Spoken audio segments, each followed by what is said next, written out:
If we can get started, we might be able to do a bunch before they call the first vote. So the committee will come to order. Without objection, the chair is authorized to declare a recess of the committee at any point pursuant to Committee Rule 4. The chair announces that the chair may postpone further proceedings on any vote relating to any matter under consideration during today's markup. Pursuant to notice, we meet today to mark up 14 measures. Without objection, all members may have 5 days to submit statements or extraneous materials on today's business. As members were notified yesterday, we intend to first consider 12 bipartisan measures en bloc. Then we will move on to consider the ANS to H.R. 1004 and finish with consideration of H.R. 9. So let's proceed to the en bloc. The measures are H.R. 2002, the Taiwan Assurance Act of 2019, H.Res. 273, reaffirming the United States' commitment to Taiwan and to the implementation of the Taiwan Relations Act, H.R. 97, Rescuing Animals with Rewards Act, RAWR, H.R. 753, Global Electoral Exchange Act of 2019, H.R. 1704, Championing American Business Through Diplomacy Act of 2019, H.R. 1952, Inter-Country Adoption Information Act with a Smith Amendment, H.R. 615, the Refugee Sanitation Facility Safety Act of 2019, H.R. 526, the Cambodia Democracy Act, H.Res. 106, Denouncing Female Genital Mutilation, H.R. 1359, Digital Global Access Policy Act of 2019, H.R. 951, U.S.-Mexico Tourism Improvement Act, and H.R. 2116, the Global Fragility Act. I'll now recognize myself to speak on the en bloc measures. I strongly support all of these bipartisan bills and resolutions in this package. Because we have limited time and a lot of business to get to today, I'll keep my remarks brief.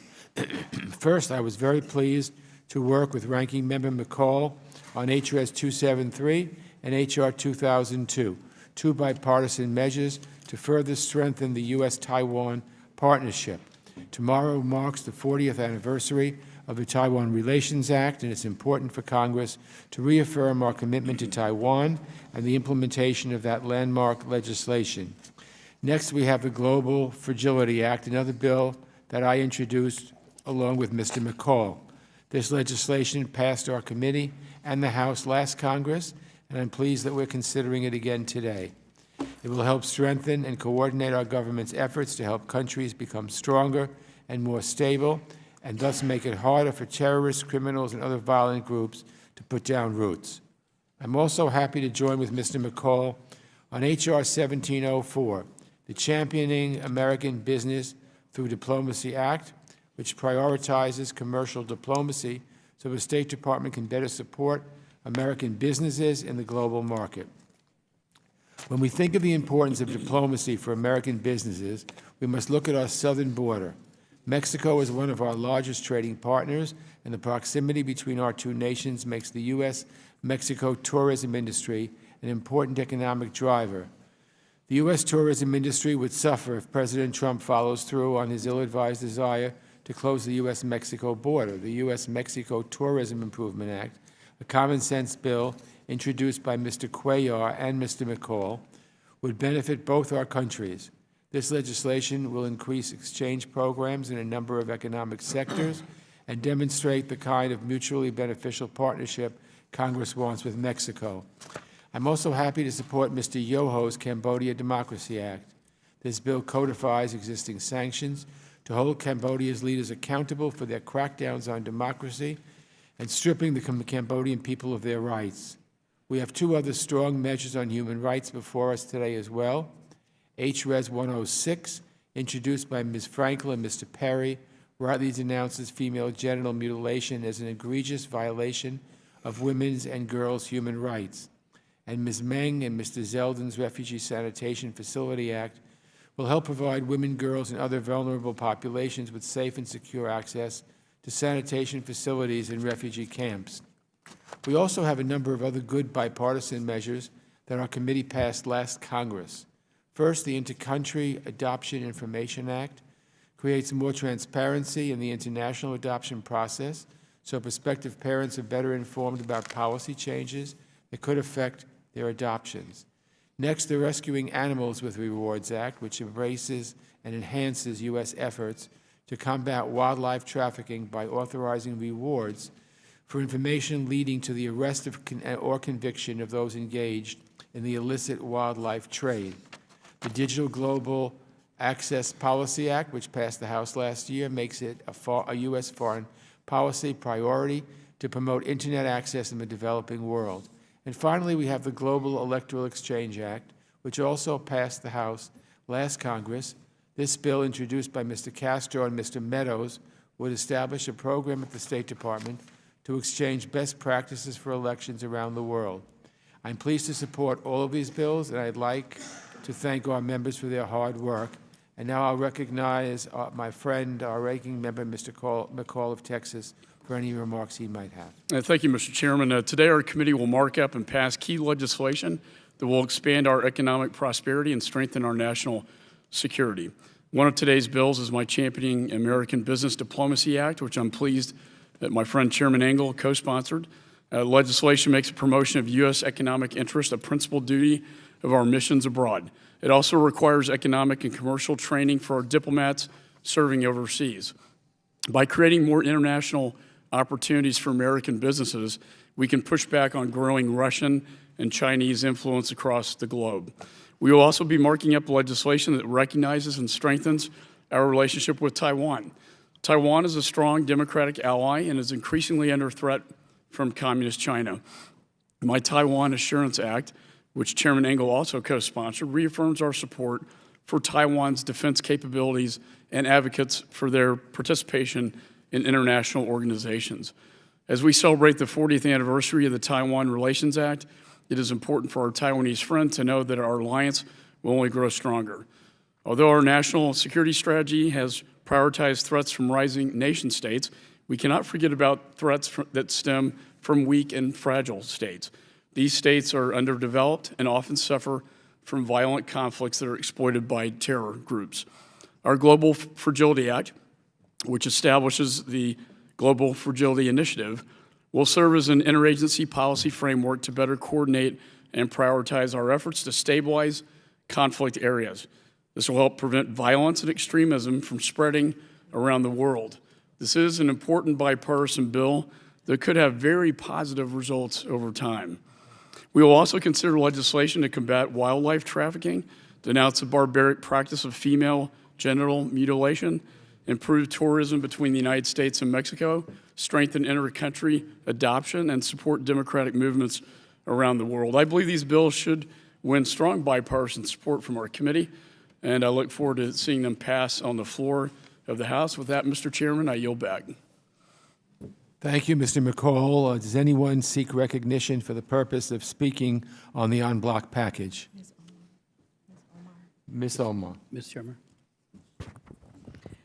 Thank you, Chairman. I really appreciate the effort to put forth a lot of bills that I will be voting yes on. But I wanted to take this opportunity to speak two bills that I am co-sponsoring. The first is H.R. 615, the Refugee Sanitation Facility Safety Act. I'm proud to be an original co-sponsor of this bill, which will provide much-needed protection for girls and women in refugee camps around the world. Obviously, this issue is very personal to me. Girls and women in refugee camps are often unable to use sanitation facilities for fear of sexual assault. Ensuring that our support for refugee camps worldwide emphasizes the need to protect vulnerable populations is critically important. I want to express my support for my colleague, Congresswoman Ming, for introducing this important legislation, and to my many colleagues on this committee who have co-sponsored this bill. I specifically want to thank my colleague, Mr. Zeldin, who is currently the only Republican co-sponsor of this bill. Secondly, I want to express my strong support for H.R. 2116, the Global Fragility Act. Conflict prevention and support for fragile states should be the forefront of our foreign policy. I am thankful to Chairman Engel, Ranking Member McCall, and other members of this committee for introducing this bill, and I am excited to be supporting and voting yes for it. Thank you so much for the bills that you have put forth, and I look forward to this great work continuing. Thank you. Thank you very much. Mr. Smith. Thank you very much, Mr. Chairman. Chairman, I wish to convey my strong support for Congressman Collins' Intercountry Adoption Information Act and briefly explain the amendment that I am offering today. Just parenthetically, I've long been a strong supporter of adoption. Matter of fact, back in 1989, I introduced legislation with over 100 co-sponsors to create the adoption tax credit of $5,000. That was included in the contract with America. And it has doubled since, and now people who are faced with upfront adoption expenses can get up to a $13,000 worth of tax credit. It is still not enough, especially for intercountry adoptions.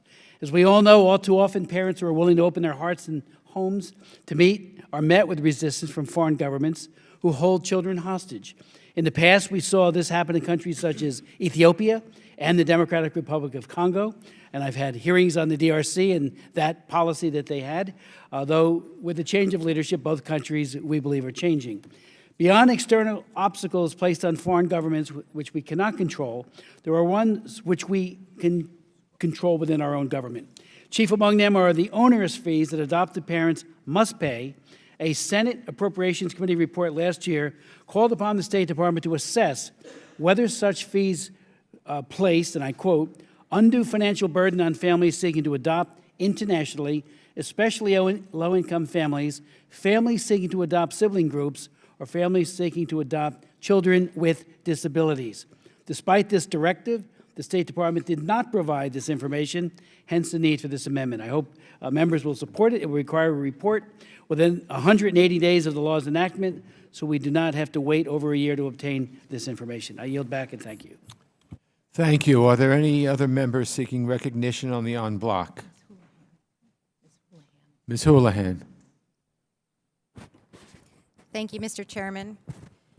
I would like to take a moment to speak on the bipartisan resolution denouncing the practice of female genital mutilation. I'm very pleased that my colleague from Pennsylvania, Mr. Perry, is co-leading this resolution, and it is my honor to be a co-sponsor. Genital cutting harms 3 million girls annually, jeopardizing their health, their safety, and violating their right to their autonomy over their own bodies. I hope this resolution will be a starting point for a larger and bipartisan conversation about women's health, including their access to contraception, preventing maternal deaths, and ending child marriage. With that in mind, I would be remiss if I spoke to the importance of this resolution without mentioning the great work of the United Nations Population Fund. The UNFPA is a leader in helping communities abandon the practice of female genital mutilation, and it plays a key role in addressing women's health needs around the world. In spite of that, the President's administration has requested in its budget that Congress defund this critical program. I urge my colleagues to support this resolution and to continue to support funding for programs like the UNFPA. Thank you, Mr. Chairman, and I yield back. Thank you very much. Mr. Wright. Thank you, Mr. Chairman, and thank you and Ranking Member McCall for agreeing to include H.R. 1359, the Digital Gap Act, in today's markup, which I introduced with Ranking Member McCall and Representative Bella and Lou. Today, the Internet remains out of reach for more than half the world's population. That means 4 billion people, predominantly those in developing countries and women, do not have access to the benefits the Internet provides, like the free flow of information, life-changing innovations in health and education, and e-commerce. Expanding Internet access is critical to driving economic growth, reducing poverty, improving education and health care, empowering women, bolstering democratic principles, and advancing U.S. interests around the globe. The Digital Gap Act will bring us one step closer to universal Internet access by promoting common sense build once policies, by working to remove tax and regulatory barriers to investment, and by increasing public-private partnerships in Internet infrastructure projects. The United States has long been a leader in promoting expanded internet access, and passing the Digital Gap Act today will ensure we continue this leadership. Thank you again, Chairman and Ranking Member, for including this bill, and I urge my colleagues to support all the bills in block. Thank you. Now I yield back. Thank you. Is there any other member seeking recognition on the en bloc? Having heard no further requests for recognition, then, without objection, the committee will proceed to consider the noticed items en bloc. Without objection, the Smith Amendment to H.R. 1952 is agreed to.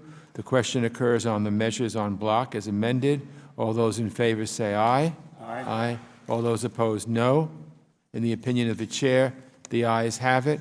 The measures considered en bloc are agreed to, and without objection, each measure in the en bloc is ordered favorably reported as amended. Without objection, staff is authorized to make any technical and conforming changes, and the chair is authorized to seek House consideration under suspension of the rules. Now on to the next item of business. We're temporarily waiting for bills on the floor, and when that happens, we'll suspend. But I think it's probably better to just continue. Have votes been called yet? Not yet. Okay. Okay. All right. This is the lady. Which one?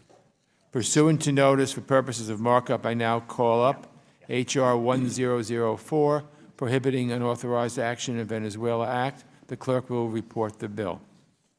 H.R. 1004, to prohibit the introduction of United States Armed Forces into hostilities with respect to Venezuela and for other purposes. Without objection, the first reading of the bill is dispensed with.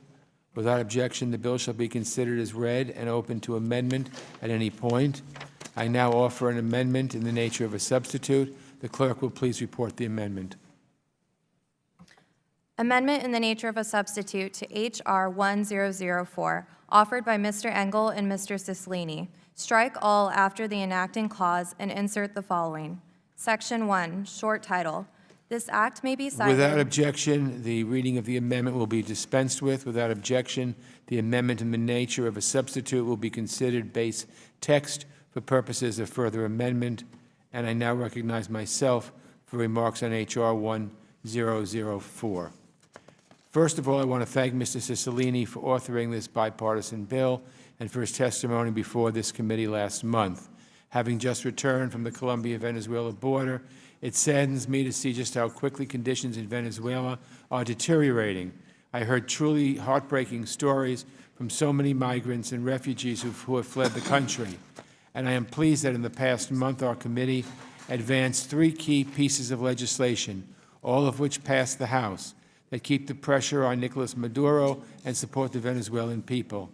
Frankly, I'd prefer to focus our committee's attention solely on supporting the people of Venezuela in the struggle for a better future. But unfortunately, we are forced to respond and reinforce the role of Congress under the Constitution and the War Powers Resolution. I do believe that it's Congress's right and ability to declare war, and I think for too long we have been abrogating our responsibility to the executive branch, no matter who the president was. There are some who will say we shouldn't have a debate in Congress over the use of force in Venezuela. Instead, we should wait and see what the president decides to do before we even have a conversation about the use of force. I must respectfully disagree. Under Article 1 of our Constitution, it is the responsibility of Congress to decide whether America will go to war. If the president wants to threaten military force, the War Powers Resolution specifies that he needs to make sure Congress supports that decision and will be prepared to authorize it if necessary. So the bill we are considering today should really be unnecessary. Presidents should just follow the Constitution and the law. But unfortunately, we've all seen presidents of both parties carry out military interventions without coming to Congress.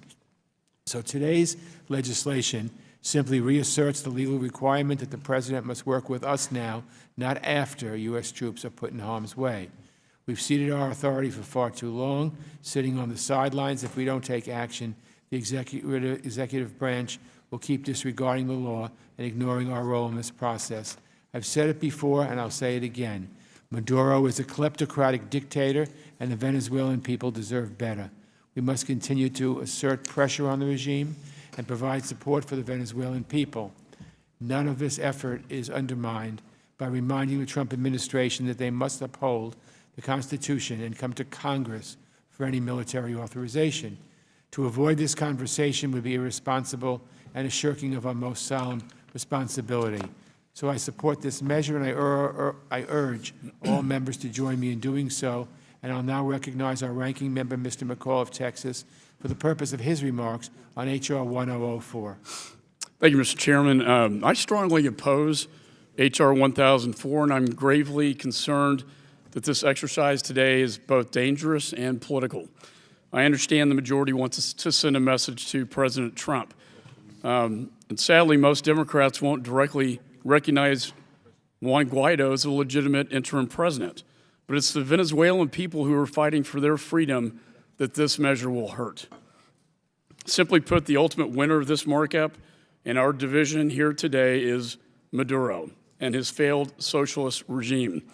Colombian President Duque said this to me, and I strongly believe when he said that the credible threat of force is keeping interim President Guaido alive and deterring Maduro from further escalation of violence against innocent Venezuelan people we are trying to support. We must not underestimate this regime's cruelty. And Chairman and I saw it firsthand. They are starving their people, refusing to let humanitarian aid into the country. Maduro is holding approximately 864 political prisoners as we mark up this bill, including 6 Citgo workers, 4 of which are from my home state of Texas. He has unleashed armed collectivos who murder Venezuelans with impunity. I had the honor of meeting Juan Guaido's wife, and she expressed her concern over the serious danger facing her husband. I also met the family of Guaido's chief of staff, Roberto Marrero, who remains imprisoned after being swept up by Maduro's Cuban-backed intelligence services.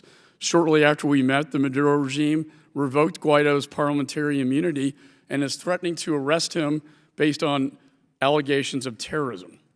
Our administration has stated its commitment to a peaceful resolution, and we are all supportive of this.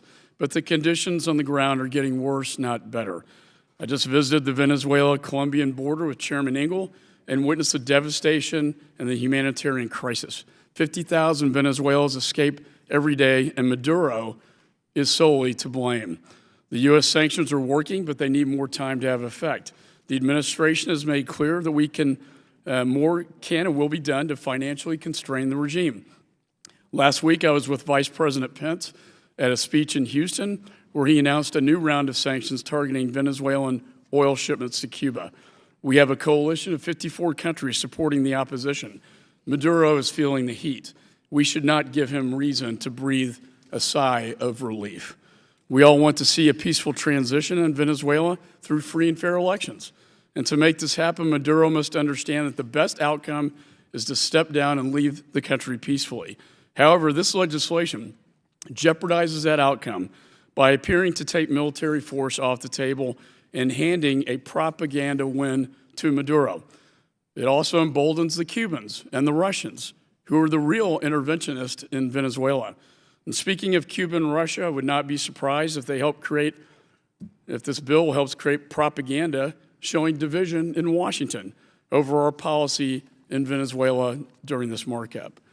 Let me be clear, I'm a strong supporter of the sole power of Congress to declare war under Article 1. If the circumstance presented itself, I would be the first to push Congress to act. Opponents of this bill are not advocating for military action. We simply don't want to handcuff ourselves and limit our options to end this crisis.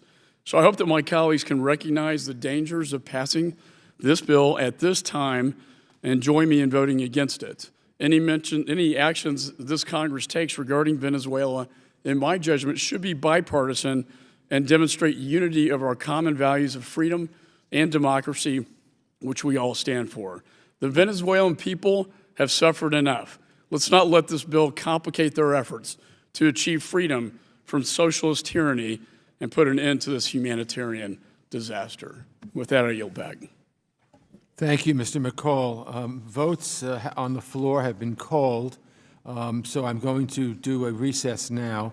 Once members have voted, I ask that please all members return as soon as possible to continue the markup, and then we will have others who wish to speak on the bill, and some members have amendments to offer as well. So the committee stands in recess, subject to the call of the chair, and we'll start right after votes are done with on the floor.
Okay, the committee will come to order.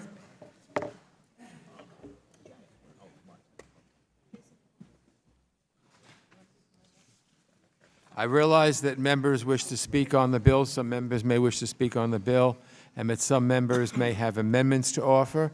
If members have general remarks on the bill, we could hear those now and then move on to amendments. So is there anyone who would like to make a general remark on any of the bills? Mr. Chairman. Mr. Cicilline. Thank you, Mr. Chairman. I move to strike the last word. Mr. Chairman, I want to thank you for holding this markup today and for considering H.R. 1004, a bipartisan bill with 64 co-sponsors.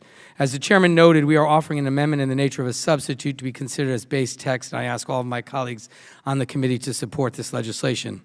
I wish this bill was not necessary. I would prefer we spend our time working to find ways to support the Venezuelan people and their efforts to establish democracy in Venezuela. However, because of the belligerent and irresponsible language by Trump administration officials, we have no choice as a Congress but to weigh in and ensure that this administration understands that it does not have consent to engage in war in Venezuela. This bill very simply restates the law as already enforced in the War Powers Act and laid out in our Constitution that any military force with respect to Venezuela must be authorized by Congress. So if you have a disagreement with this bill, you have a disagreement with the Constitution. Nicolas Maduro is a dictator whose regime has destroyed Venezuela's economy, starved its people, and engaged in widespread corruption and repression. The people of Venezuela deserve a better future, a future they determine. And we all believe the Venezuelan people have a right to pick their leaders, a right Maduro has denied his people by refusing to hold free and fair elections. Nicolas Maduro is the responsible party when it comes to the current situation in Venezuela. We must have a policy that continues to place pressure on him and that seeks a diplomatic solution in Venezuela. But the Trump administration's use of rhetoric surrounding military force in Venezuela is unfortunate and counterproductive. Not only would military intervention be illegal, it would also come with serious consequences that I fear would not only hurt the Venezuelan people, but also the prospects for democracy. Under the Constitution and the War Powers Act, the President may not take unilateral military action and must consult with and receive authorization from Congress. As Special Representative Elliott Abrams confirmed when he was here testifying before this committee, the conditions for unilateral presidential military action have not been met. Congress has not declared war on Venezuela. There is not any existing statutory authorization that would allow for a military intervention in Venezuela, and Venezuela has not attacked the United States, its territories or possessions, or its armed forces.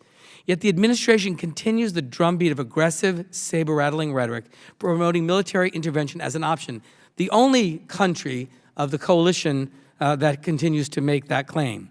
This administration has already shown their willingness to take illegal military action without consulting Congress, such as when they launched attacks on the Assad regime without proper authorization. I understand that some of my colleagues will say that while they don't support military intervention in Venezuela, they oppose this bill because they don't think it's necessary, or they think it's unnecessarily partisan, or that its passing could harm Juan Guaido. I'd like to respond to this line of argument. First, the bill is absolutely necessary in order for Congress to be clear about what our expectations are surrounding military action in Venezuela. I'd like to refer to the testimony of Deborah Pearlstein, a professor of law at the Cardozo School of Law and a witness at the hearing we held last month on this bill. She said, and I quote, "The president's power waxes and wanes as a function of what Congress does. When Congress has said nothing, the president is acting in effectively a constitutional twilight zone." She continued, "The president is in a different constitutional position when Congress has affirmatively said not yet or no. And that is the shift that this legislation would make," end quote. If you want to properly exercise our constitutional authority in light of the administration's ongoing rhetoric, we are compelled to act. Second, to the criticism that this bill makes the issue of Venezuela partisan, I would say please join us in supporting this common sense legislation, and let's send a clear and bipartisan message to the administration and to the world that Congress has decided to stop abrogating our constitutional role in military affairs. The only reason we're here considering this bill today is because the administration took it upon itself to threaten a war it doesn't have an authorization to start. And third, to the argument that passing this legislation could put Mr. Guaido in danger, I have to respond by saying that I have the utmost respect and admiration for Mr. Guaido, but must point out that his security is threatened by the very nature of who he is and how he has chosen to stand up for the people of Venezuela. I admire his courage greatly, But we cannot allow the potential brutish actions of Nicolas Maduro to dictate American foreign policy decisions. Finally, to the argument that this bill would take pressure off Maduro or take any options off the table, this is simply not reflected in the substance of the bill. This bill takes no options off the table. If the administration wanted to come to Congress tomorrow to discuss authorization for military action, it could do so. The U.S. Constitution and the War Powers Resolution have set up the checks and balances framework for American military action, not this legislation. I'd like to finish by saying that this administration has shown a troubling disregard for the Constitution and for Congress. That is why I introduced this legislation, and that's why we must pass it. U.S. military action with respect to Venezuela would be illegal and ill-advised. Americans do not want another endless foreign military engagement, and the administration has not made any case based on American national security or our interest for intervention in Venezuela. Rather than threaten war, the United States must continue to work with the Lima Group, Europe, and the international community to use diplomatic and economic tools to pressure Maduro to honor the will of his people. Congress should do everything in its power to support a peaceful, truly democratic transition of power in Venezuela. I'm thankful to the more than 60 bipartisan co-sponsors, many of the members of this committee who are supporting this bill, and I ask my colleagues on both sides of the aisle to join me in voting in support of the Constitution, in support of Congress's role, and in support of this bill. And with that, Mr. Chairman, I yield back. Mr. Yoho, did you wish to speak? Mr. Yes, sir, I did. Okay. After Mr. Kinzinger. Okay, Mr. Kinzinger is recognized. Well, I thank the gentleman, and thank you, Chairman. I'm going to try to do this as professionally without getting upset as I can. I want to talk briefly about what's going on in Venezuela, a disgusting situation. People are starving to death. We're seeing firsthand the failure of autocratic rule, of socialism. In the process, Mr. Maduro has decided that he is going to maintain power against the legitimately elected president, Mr. Guaido of Venezuela. If the United States wants to pressure Maduro out of his fake office that he does not have the right to have, we have what's called the DIME model, diplomatic, information, military, and economic things at our disposal. My friend, Mr. Cicilline, just said that, we need to use diplomatic and economic processes to force a solution here. And the thing I'd make mention of that is when you're dealing with an enemy or an adversary, the only thing that makes diplomacy effective, as well as economic, is a military option on the table, is having that threat there. If you look at North Korea, what is it that compelled Kim Jong-un to the table? It was the threat of military force. What is it that took him away from table? It was the removal of the military threat. That's the same situation in Venezuela. But let's say if this passes, what does this do? Let's say Mr. Guaido, President Guaido, is held captive. Let's say he is captured by Maduro. We cannot use military force to rescue him. Let's say we want to put food aid in to save the people that are starving to death in Venezuela, and we need the military to escort food to people. They would be prohibited from doing it after this. Let's say the Russians build a military base in Venezuela and start flying fighter caps over the country and basically declare it Russian territory. This would prevent the United States from doing anything in response. The gentleman yield for... No, I will not. Let me finish. I listen politely to you, sir. Let's say that they build a military base. The United States cannot introduce any military action to push back against it. Let's say a massacre occurs in Venezuela. The United States cannot use the military to stop it. If you look at what happened in Rwanda, one of the greatest regrets of the Clinton administration is inaction because of a massacre. If this situation happens in Venezuela, which is not that far out to think of, we would be prevented. Now, sure, we could come here and have a debate. And if you think that this House can have a grown-up debate about this by taking away the power that the president legitimately has under Article 2 in the Constitution, if we're already political about Venezuela, imagine what it'll become at that point. Imagine the politics while a massacre is occurring. By the way, I actually thought about introducing an amendment to this to add Canada to the list, and Jamaica, and every other country, because if we're going to now pass resolutions saying we can't introduce military force in Venezuela, we may as well say the same thing about Canada or any other country that we have no intention at this point of going to war against. It would just make sense. That's about the purpose of this bill. And the other thing I want to say, Mr. Chairman, with all due respect, I have been on this committee now, I guess this is my 5th year. I've been in Congress for 9 years. And one of the things I have just loved about this committee is our ability to really come together in bipartisan ways. In fact, the entire time I think that I was on Foreign Affairs up until this year, we've never taken a recorded vote in this committee. Because everything we've done, we've had debates, we've had discussions, but we've really worked together to advance the interest of the United States of America. Even when President Obama was president, we would have hearings that could get a little contentious on things like Syria and that kind of stuff. But for the most part, we would pass resolutions that we all agreed on. But so far on this committee, we've done something about Yemen, and now we're doing something about Venezuela. Mr. Chairman, my request to you, as passionately as I can ask it, is can we at least pick a week in the next month, or when we come back from break, where we can actually do things on a bipartisan basis again and kind of see how it feels. Because if it feels good, maybe we can get back to that as the way we do things on committee, instead of bringing up bills and passing them to make a point about the Trump administration. By the way, I can't think of crazy rhetoric. I mean, look, there's rhetoric the president does that I don't always agree with, but I can't think of that on Venezuela. He gave a really passionate speech in Florida about freedom in Venezuela and Cuba. He said the military action is not off the table, as he should say, with any situation like that, because it gives teeth to diplomacy.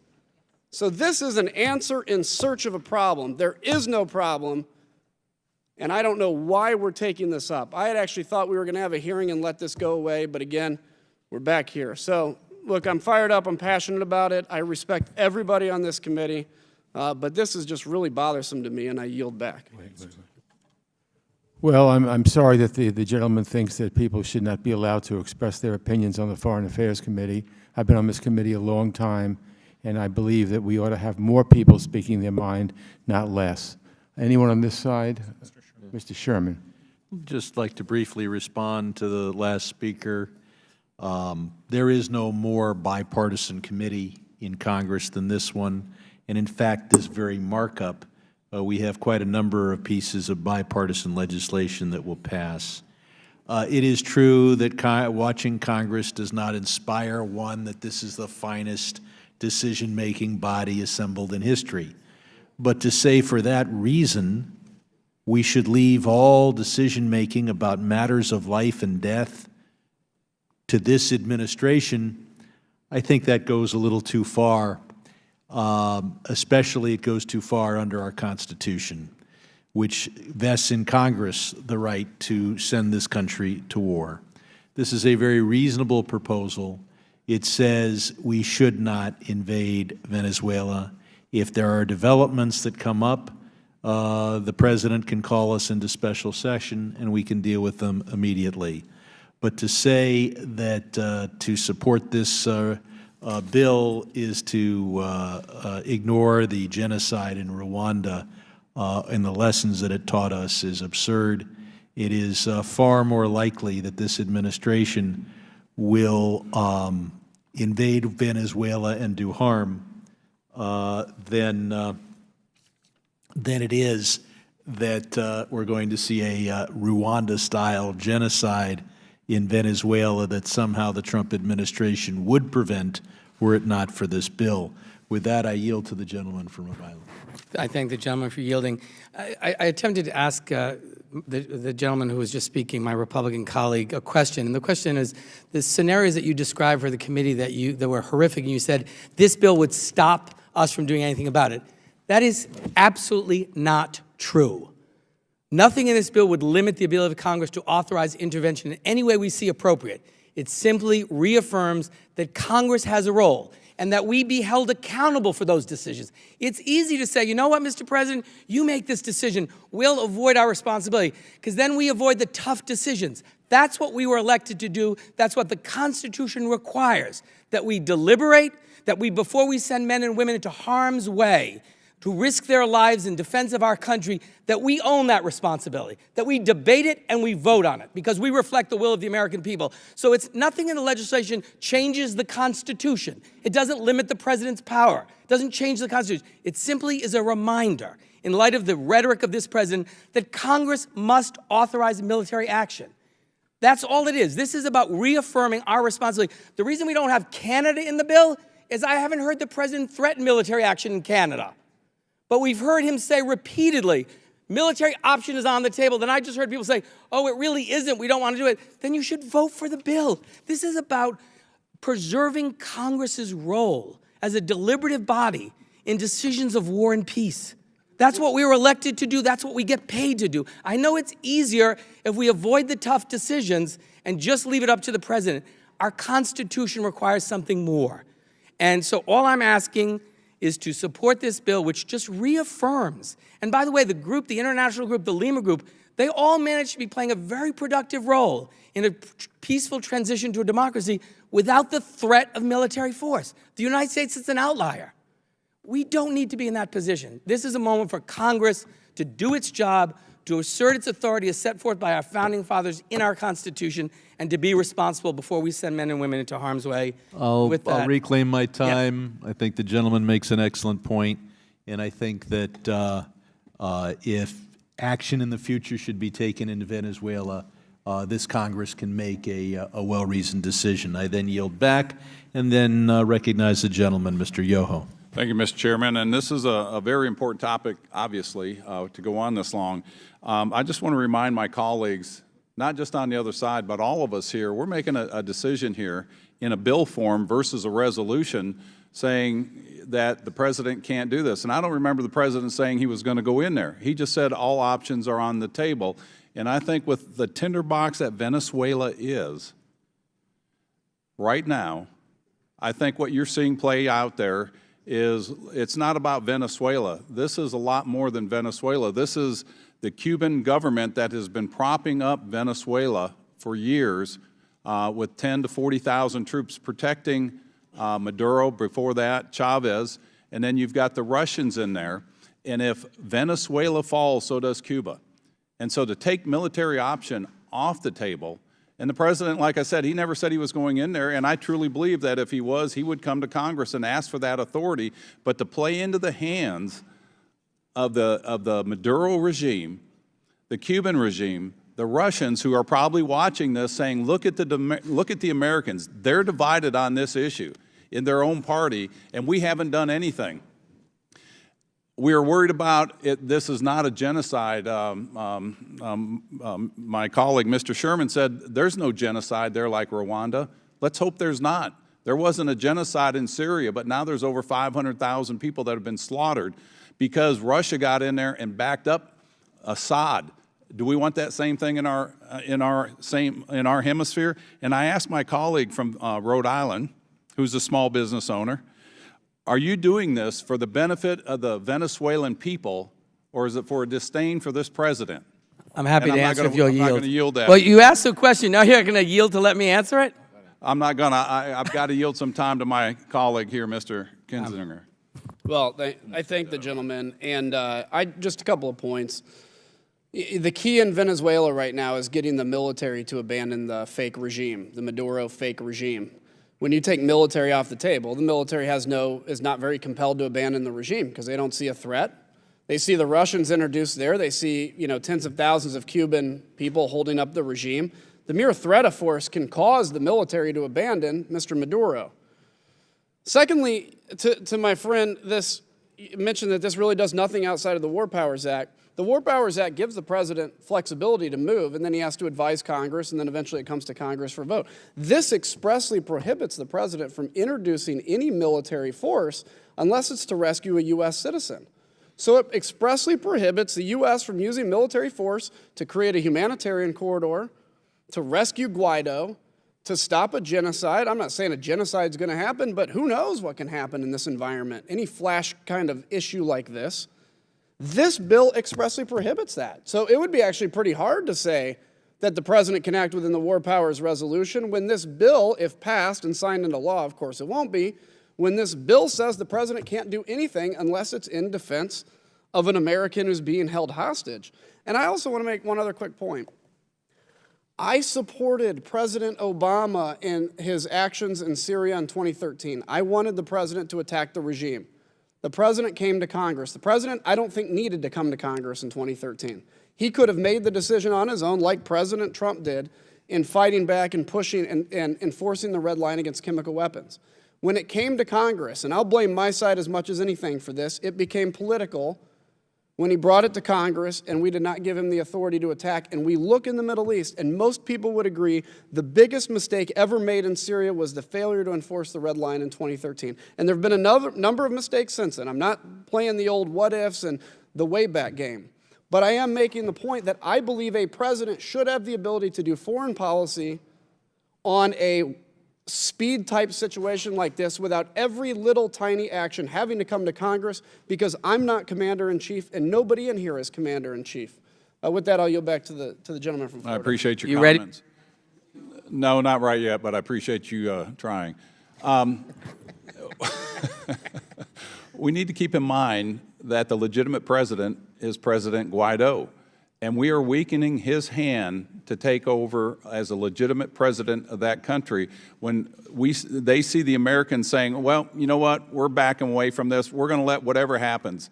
And I think we've seen that happen in Libya and other countries, and I think this is a time that we stay united as we go to vote on this today, that we stay united as the U.S. Congress and send a strong message that all options are on the table, and I suggest that we vote no on this. I yield back. The gentleman from New Jersey, Mr. Malinowski, is recognized. Thank you. Look, I appreciate the comments from Mr. Kinzinger and others on the other side. Let me see if I can find some common ground here. I think there are two separate questions. One is, should the use of force be on the table? The other is, what is the process for making these decisions? I appreciate the comments of Ranking Member McCall that those who oppose this resolution are not necessarily in favor of the use of military force. I would argue the opposite is also true for many of us. Those who are willing to vote in favor of this resolution are not necessarily opposed to the use of force under any and all circumstances. I can imagine circumstances under which I would vote very rapidly in favor of the use of force in Venezuela. Mr. Kinzinger mentioned some of those hypothetical situations. So I don't think it's the case that this would automatically become politicized if President Trump were to come here. I recognize Mr. Guaido as the legitimate leader of Venezuela. I think we should recognize that as a Congress, and I would support legislation to that effect as well. But I think what this legislation is about is process. It's about whether in that circumstance the United States Congress should play a role in making a decision, and for that narrow reason I would vote in favor of it.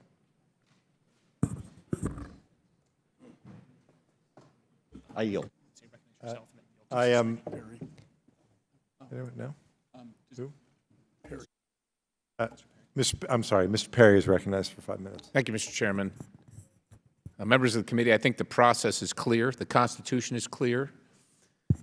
The President is already limited and should not be limited further in this case or any other case. And it seems to me that if we want to stand with the freedom-loving people of America and Venezuela, we have a choice here of either allowing the process to take its course if need be, because if any committee should understand this, we should understand that diplomacy without a strong deterrence, without a strong military response capability is like a saw without teeth. And the conversation we're having right now in this committee about this discussion, whoever's watching, I'm sure the Communist Chinese are loving this. I'm sure the Cuban government is loving this. And I'm sure the Russians are happy to collude on this. We either stand with the freedom-loving people of Venezuela or we don't. We either send a message to Maduro that America does not stand with him or we don't. And that's what this is going to end up being. That's what this vote is going to be about. It's shirts and skins at this point. If you don't get that, I think you're missing the bigger picture. The process is already clear. There already is a law. There already is a Constitution limiting the President to act as he should, and then following up as we should is the process that's been outlined. And usurping that only emboldens our enemies and Venezuela's enemies. I yield to Mr. Kinsey. Well, I thank the gentleman for yielding, and I think it's important to point out that the War Powers Resolution, what it really does, it requires the President to notify Congress within 48 hours of committing armed forces to military action, and it forbids them from remaining for more than 60 days without congressional approval. And it also provides a mechanism, as we've experienced here and elsewhere, for a privilege resolution to withdraw troops, and we understand that. It does not, so to say that this simply just reinforces the War Powers Resolution doesn't do that. The President has flexibility, according to the War Powers Resolution, to make decisions on the use of military action, and then Congress is triggered at that point to act. But to preemptively say that we're going to take away the President's ability to even threaten the use of military force because, and now somehow get a diplomatic solution with just economic measures, or to say that the President cannot commit military to any circumstance except rescuing U.S. hostages in Venezuela. I'm all for rescuing U.S. hostages in Venezuela, but I can think of 1,000 other things, scenarios that if I brought up, we'd probably have 100% agreement that that would cause the introduction of U.S. troops. But let's say something happens really quickly. Let's say it's a humanitarian corridor issue, or let's say it has to do with the Russian jets, and we're gone for the next 2 weeks. And if the President needs our vote now because this thing was just signed into law, we would have to come back 48 hours, probably take a couple days to debate, and then vote. So we've now limited the President's ability to act by 5 days, if we're lucky, if we can get everybody back here in that kind of a time. The War Powers Resolution is just fine. It is exactly what we need to handle a situation like this. But this, I believe, is being done because for whatever reason, there's a political consideration. I don't mean that pejoratively to my friend. Mr. Cicilline and I are friends. But I do think that this is unnecessary. And with that, I'll yield back to my friend from Pennsylvania. Thanks, Mr. Chairman. I yield the balance. Well, I think you want to yield the balance of your time to Mr. McCall, the ranking member. That's what I meant. I thank the gentleman from Pennsylvania. I know this is well-intentioned, but I have to tell you, I think it's very dangerous. And what I saw down on the border of Venezuela with the chairman were a bunch of babies and young children and mothers and grandmothers who were leaving that country, 50,000 a day for one reason and one reason only, and that's President Maduro, the illegitimate president, and the humanitarian crises he's brought upon his own people. So I think it's important to look at, as Mr. Perry pointed out, who is for this and who is against this? Because I think that's instructive. I can tell you the Ambassador Vecchio came to me trying to stop this. And then the majority agreed to, well, let's just have a hearing and then we'll stop. And they broke that promise. And then they came back and now they're marking this bill up. I've talked to the ambassador from Venezuela. He does not want to see this go forward. I've talked to the ambassador from Colombia. They do not want to see this go forward. The president of Colombia himself said the only thing keeping President Guaido alive and safe is a threat of credible force. Who is for this? Maduro is. The Russians are. The Chinese are. And the Cubans. Let's remember who our enemies are and who our friends are, and it's the people of Venezuela, not our enemies. And I yield back. The gentleman from Virginia is recognized. Thank you, Mr. Chairman. I can't imagine a more important and salient debate than the one we're having. There is nothing more momentous and consequential in any vote we will ever cast than it is about war and peace. And for too long, frankly, the legislative branch since World War II has found the coward's way out. We criticize the executive branch for its actions, but of course we take no responsibility for it, even though the Constitution is quite clear. Article 1, in my view, couldn't be clearer. Only the legislative branch has the right to decide on war and peace. And by the way, and to marshal the armed forces, commensurate with that decision. If there are imputed powers to Article 2 for the President in his role as Commander-in-Chief, surely there are also commensurate imputed powers in Article 1 for the legislative branch of the United States Congress. Now, I've heard some arguments from my friend from Pennsylvania that startle me. He's given us a stark choice. He says, you're either with the people of Venezuela or you're not. And I guess the subtext of that challenge is if we don't vote for military intervention at some point, we're not. Well, I beg to differ. I don't think that's the choice at all in front of us. I would also argue that reasonable people could reasonably disagree. But frankly, the introduction of U.S. military could backfire. And if it's going to happen, we need this debate. We need the regular process Mr. Cicilline is telling us we need. Otherwise, we might as well have at it. We've got troops we don't know anything about in Niger. We're supporting a war in Yemen Americans don't really want. We're contemplating intervention in South America that, again, Americans don't want. Or at least they don't want without a cogent explanation coming from the elected representatives here in the Congress. So I hope we have more robust debate. But I hardly believe the choice is as stark as my friend from Pennsylvania put it. And I utterly reject the choice he's given us. That is not our choice. The choice in front of us is, will we ever return to regular order constitutionally? Will we take responsibility for sending young men and young women in harm's way? Or will we continue to take the coward's way out, as we have, frankly, since World War II?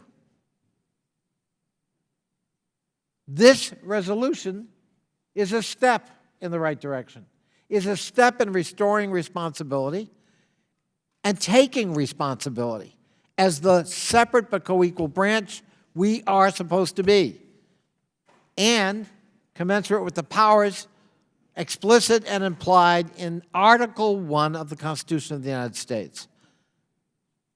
So I support Mr. Cicilline's resolution, and I thank him for his leadership. And I thank my colleagues on both sides for what I think is a vital and consequential debate about the deployment of U.S. force. I yield back the balance of my time, Mr. Chairman. Thank you. I recognize myself and yield Mr. Cicilline as much time as he may need. Thank you, Mr. Chairman. I want to just say at the outset, the argument that was just made by my friends on the other side of the aisle, that the President of the United States can do whatever he wants for 60 days, is absolutely false.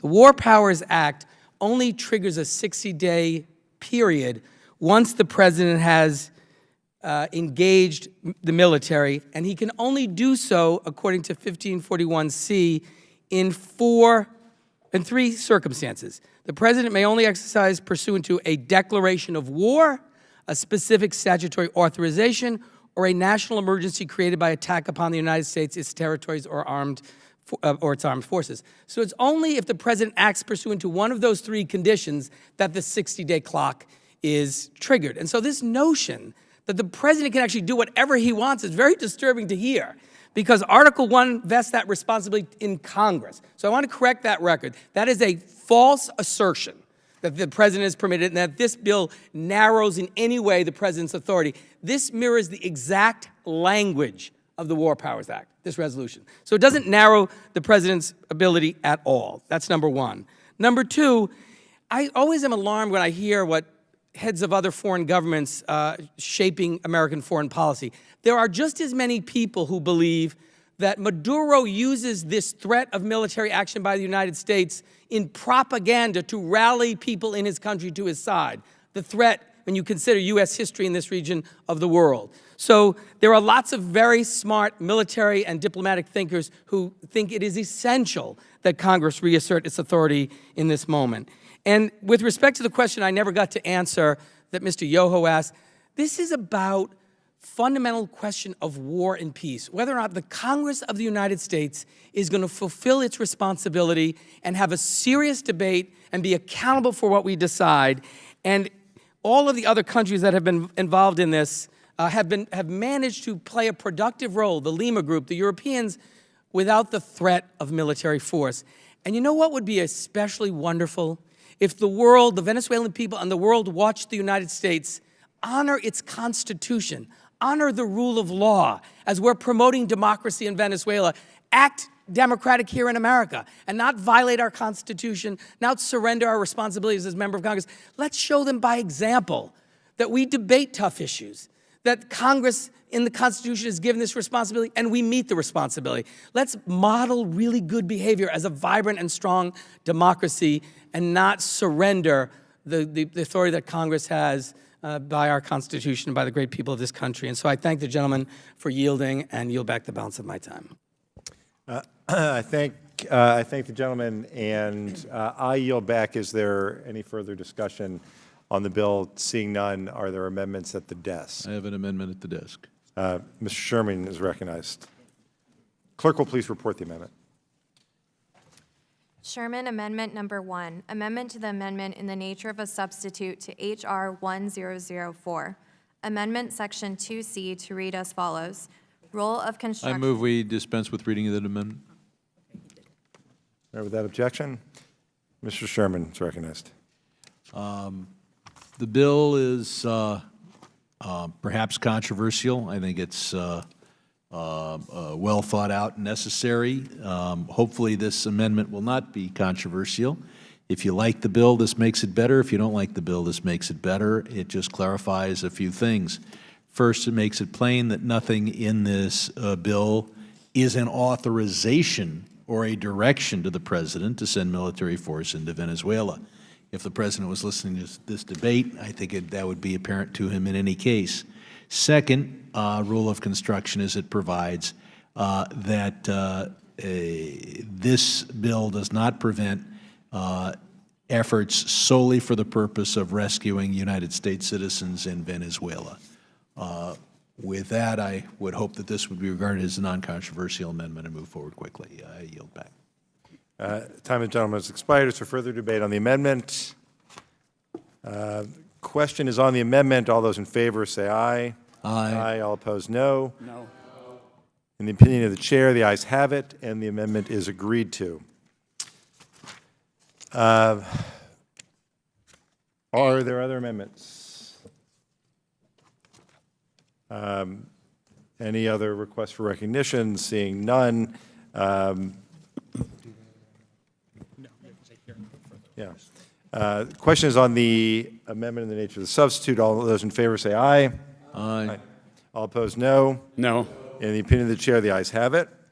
Mr. Chairman, Gentleman is recognized. I request a recorded vote. Roll call vote is ordered. Clerk will please call the roll.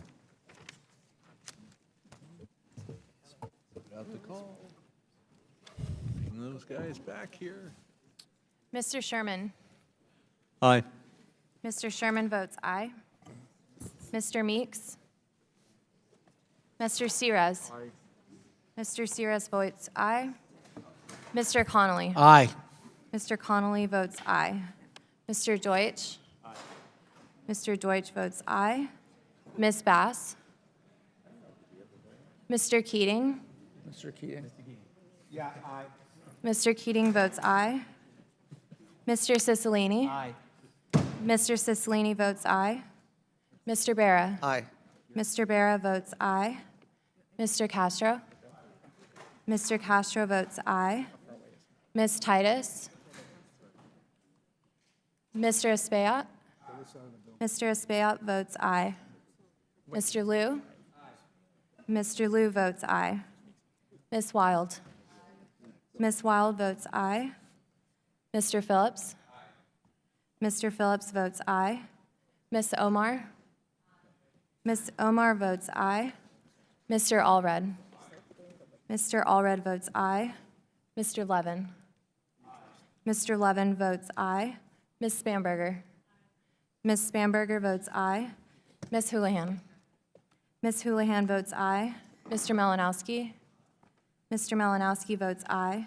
Mr. Trone. Mr. Trone votes aye. Mr. Costa. Mr. Vargas. Mr. Vargas votes aye. Mr. Gonzalez. Mr. Gonzalez votes aye. Mr. McCall. No. Mr. McCall votes no. Mr. Smith. Mr. Smith votes no. Mr. Shabbat. Mr. Shabbat votes no. Mr. Wilson. Mr. Perry. Mr. Perry votes no. Mr. Yoho. Mr. Yoho votes no. Mr. Kinzinger. Mr. Kinzinger votes no. Mr. Zeldin. Mr. Zeldin votes no. Mr. Sensenbrenner. Ms. Wagner. Ms. Wagner votes no. Mr. Mast. Mr. Mast votes no. Mr. Rooney. I was here for this one. Mr. Fitzpatrick. Okay. Mr. Curtis. Mr. Curtis votes no. Mr. Buck. Mr. Wright. Mr. Wright votes no. Mr. Rustenthaler. Mr. Rustenthaler votes no. Mr. Burchett. Mr. Burchett votes no. Mr. Pence. Mr. Pence votes no. Mr. Watkins. Mr. Guest. Mr. Guest votes no. Mr. Chairman. Aye. Mr. Chairman votes aye. Oh, Are there any other members who have not been recorded? Mr. Chairman? Yeah. Okay. Mr. Meeks. I vote aye. Mr. Meeks votes aye. Mr. Costa. Mr. Costa votes aye. I know. Are there any other members? Ms. Titus?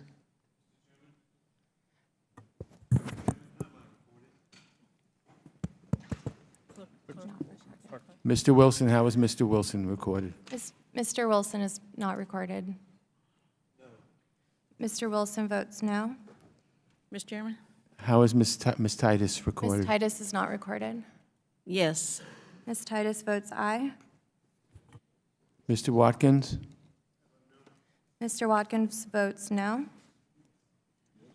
Anybody else? Okay, the clerk will report the tally.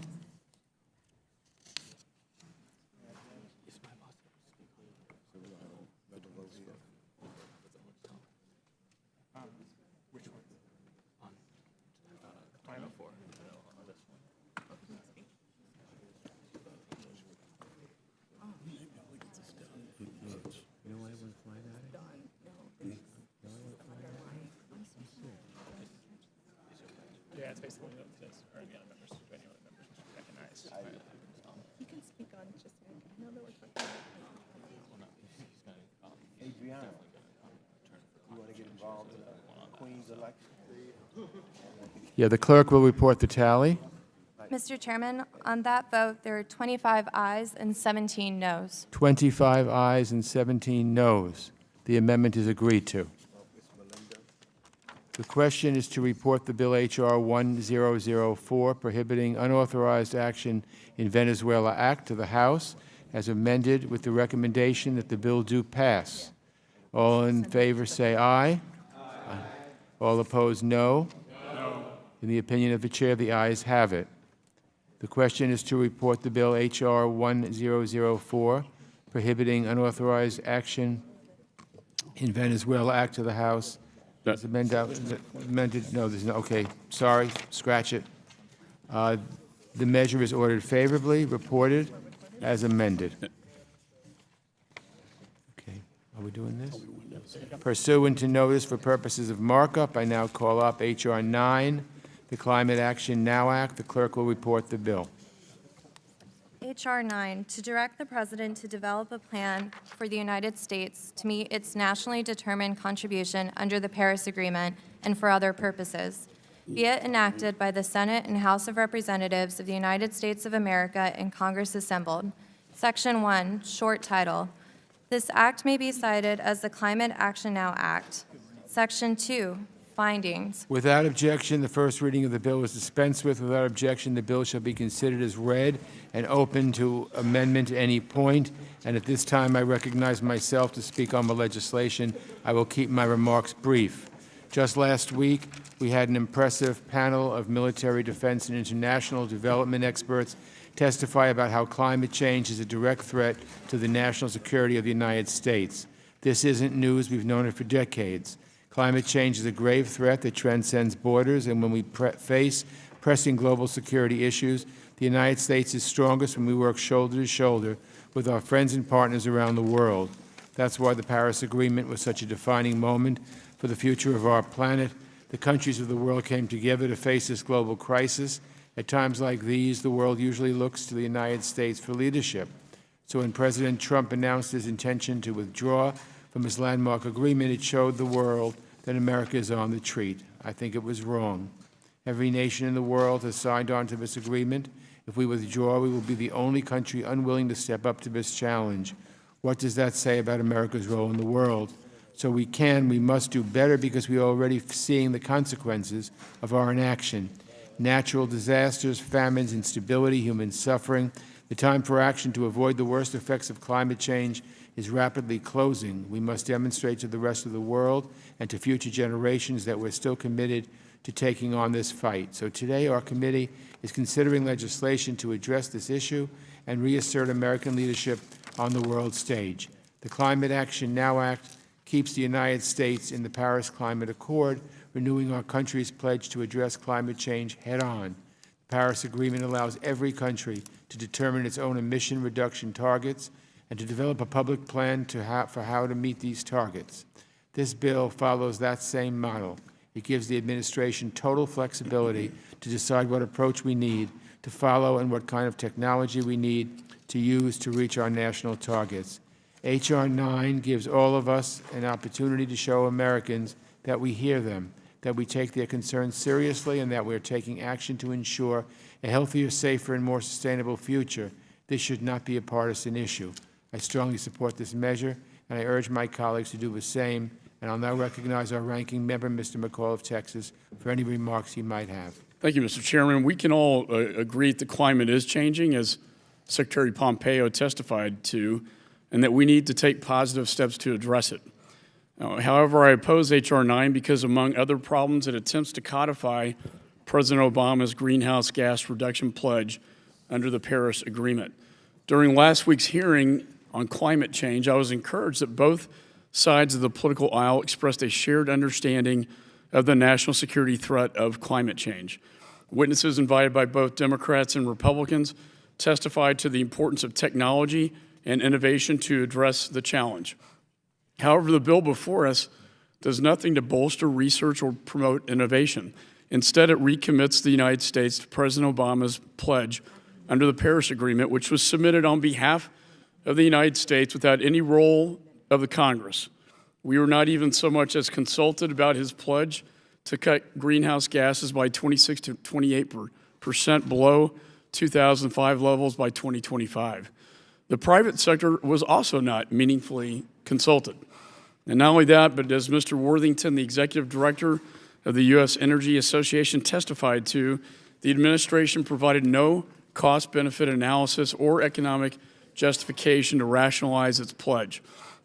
All we have to rely on are third-party analysis, one of which found that his commitments would cost the economy $250 billion in gross domestic product and 2.7 million jobs by 2025.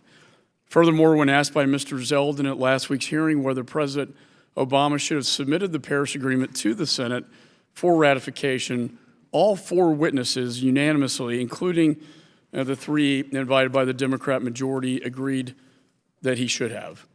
Meanwhile, China, the world's largest greenhouse gas emitter, will continue to increase its emissions through 2030 under its Paris Agreement pledge.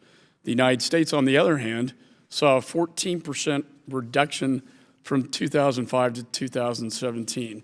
So instead of doubling down on a pledge that Congress had no role in setting, that will have an unknown and potentially catastrophic impact on the United States economy, and which will do nothing to address China's growing emissions, I believe that we should work on a bipartisan bill to boost research, advance technology, promote innovation, and develop some real solutions.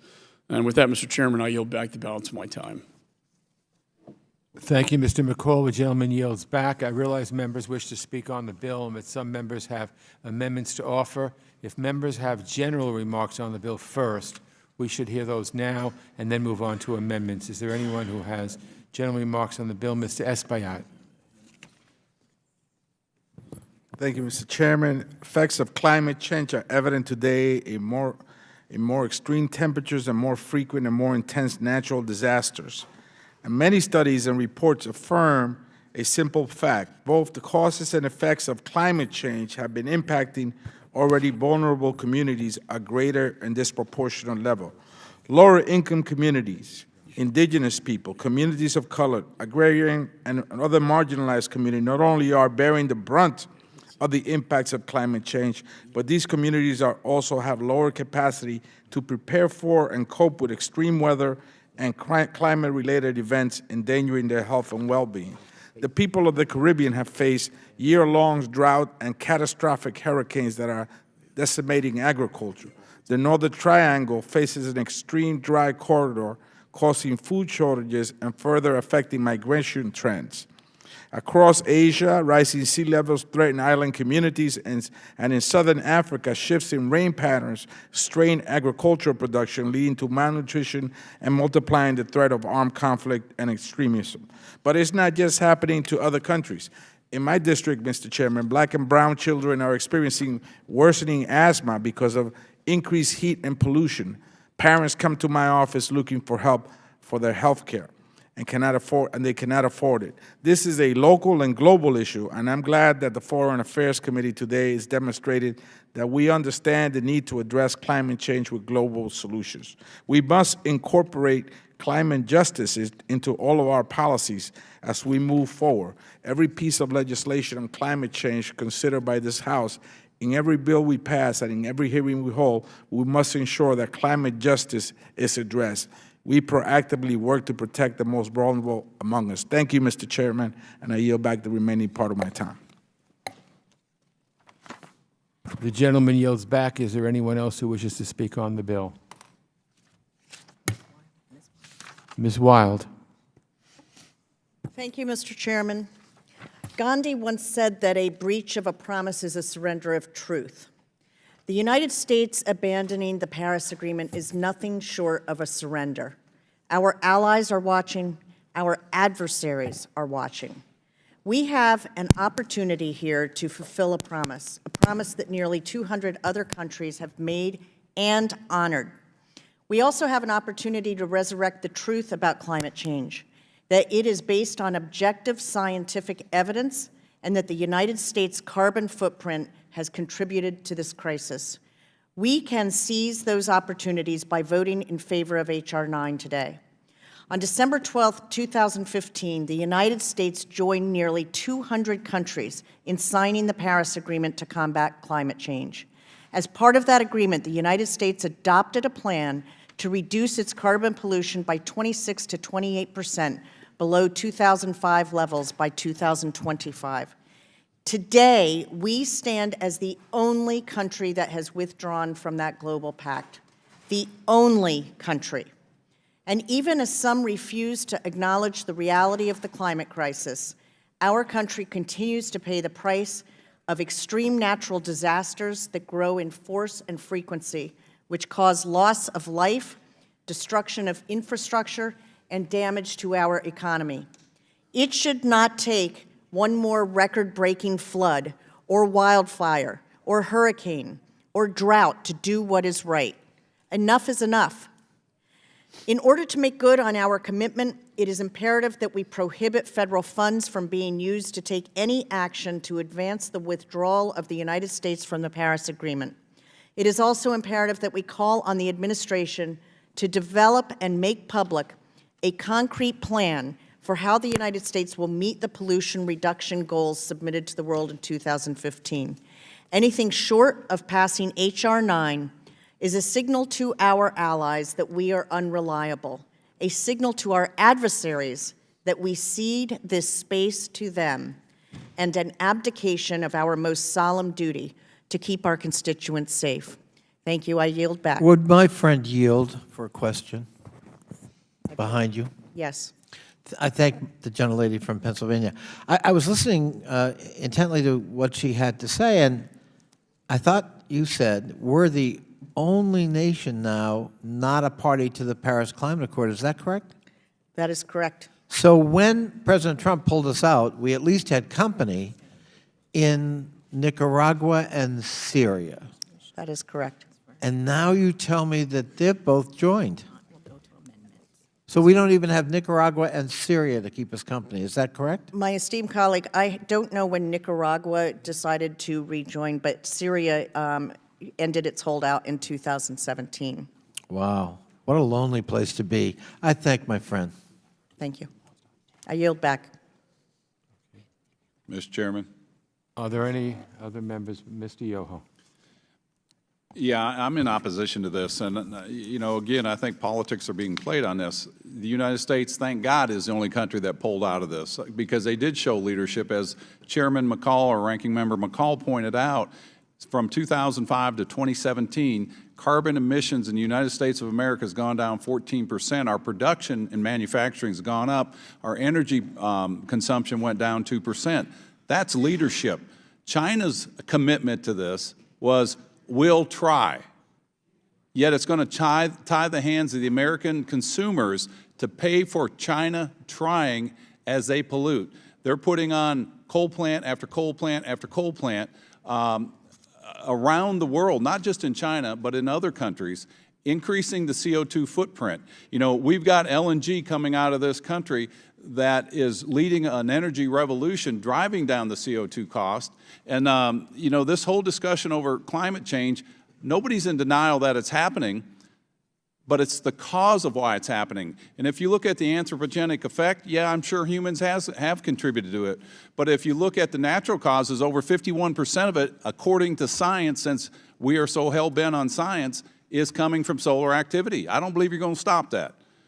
And so to have a bill coming out basically attacking the president for pulling out of the climate deal, I think is pure politics, and it's below the bipartisanship of this committee, and I yield back.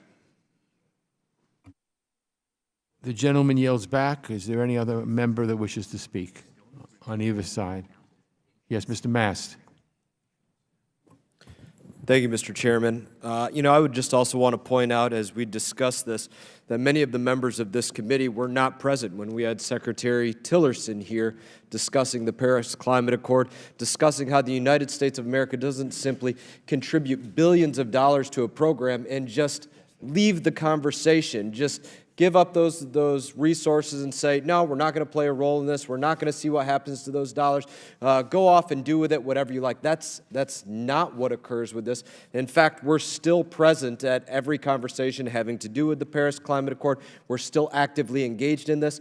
We've just made it a point to say, listen, you're not going to get our money and our resources and give us no more say than the people, the countries that are the least contributors to these programs. Very, very specifically pointed out by Secretary Tillerson at the time that he came here. And I would point out that many were not present for that conversation. With that, I yield back to our ranking member. Are there any other members? Mr. Wright, did you have your hand up? I did have a comment on the bill, Mr. Chairman, and that is I sense some incongruity with my friends on the other side. We just finished a markup on a bill because Democrats are afraid of what President Trump might do unilaterally, but it didn't seem to bother you when President Obama did things unilaterally, like this Paris Accord, without submitting it to the Senate.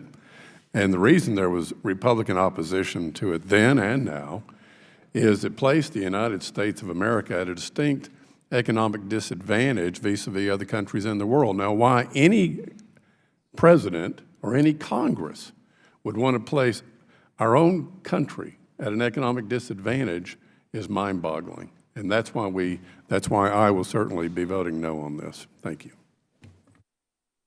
Thank you. Gentleman yields back.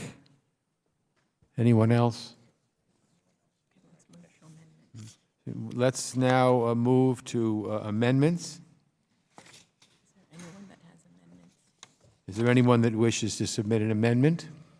Mr. Chairman? Mr. McCall? I have an amendment in the nature of a substitute at the desk, and I ask for its consideration at this time. The clerk will please report the amendment. McCall, Amendment Number 1, amendment in the nature of a substitute to H.R. 9 offered by Mr. McCall. Strike all after the enacting clause and insert Mr. Chairman, I dispense with the reading request. Without objection, a further reading of the amendment will be dispensed with. A point of order is reserved. The gentleman is recognized for 5 minutes in support of the amendment. Thank you, Mr. Chairman. I want to say from the outset, echoing what Mr. Mast indicated, and that is that we never pulled out of the Paris Agreement. We are still under the Paris Agreement. The President just signaled his intention to possibly pull out in the future if it wasn't fixed. My amendment simply requires any new U.S. commitments under Paris come to Congress along with an economic analysis. It recognizes a government policy that enjoys broad bipartisan support is needed to address the challenge of climate change, including policies that promote private sector-led innovation and technological advancement. It requires that President Obama's pledge to cut greenhouse gas emissions by 26 to 28% below 2005 levels by 2025 be accomplished by an economic justification and cost-benefit analysis, which his administration never provided to the Congress. It also requires any future commitments by the United States to be subjected to congressional notification and include detailed information about the economic impact of such commitments, including what it will mean for the poor, for world energy markets, for our economic competitiveness, and for the United States' national security interests. Under the Paris Agreement, the United States is just one of 12 countries out of the top 100 emitters to have no meaningful role for its legislature to provide input on our pledges. The President alone should not have that power to unilaterally reduce our emissions by 2025 when China, the world's top emitter, won't do the same until 2030. In short, my amendment calls for a bipartisan approach to addressing climate change, including technology and innovation. It adds a role for Congress and ensures that our commitments are based on economic reality. I urge support, and with that, I yield back. The gentleman yields back. Is there further debate on the amendment? Mr. Chairman. Mr. Keating. The gentleman is recognized for 5 minutes to speak on the amendment. Thank you, Mr. Chairman. I speak in opposition to this amendment. The principal purpose of the Climate Action Now Act is to keep the United States in the Paris Climate Accord. This amendment fails to accomplish this most basic task, and for that reason alone, I oppose it. As you know, the Paris Agreement is the first truly universal agreement among nations to tackle climate change. Rarely is there consensus among nearly all nations on any topic, but with the Paris Agreement, leaders from around the world collectively agreed that climate change is driven by human behavior, that it's a threat to the environment and all of humanity, and that global action is needed to stop it. It's also created a clear framework for all countries to make emission reduction commitments. At present, 197 countries, every nation on the earth, with the last signatory being war-torn Syria, have adopted the Paris Agreement. If we follow through, as the President has announced, we'll be the only country on earth unwilling to step up to this challenge. The U.S. has retreated from leadership positions. With this amendment, we're retreating from even followership positions. It'd be a terrible shame if we followed this President, ignored the threats of climate change, and ceded our role on the global stage to other countries. I urge my colleagues to oppose this amendment, and I yield back. The gentleman yields back. Is there further debate on the amendment? Seeing none, the question is on the amendment. All those in Mr. McCall's amendment, all those in favor say aye. Aye. All opposed say no. No. In the opinion of the chair, the noes have it, and the amendment is not agreed to. Mr. Chairman? Mr. McCall. No, I request a recorded vote. A roll call vote is ordered, and the clerk will please call the roll. Mr. Sherman, Mr. Meeks, Mr. H.Res. Mr. H.Res votes no. Mr. Connolly, Mr. Deutsch, Ms. Bass. Mr. Keating. Mr. Keating votes no. Mr. Cicilline. Mr. Cicilline votes no. Mr. Barra. Mr. Barra votes no. Mr. Castro.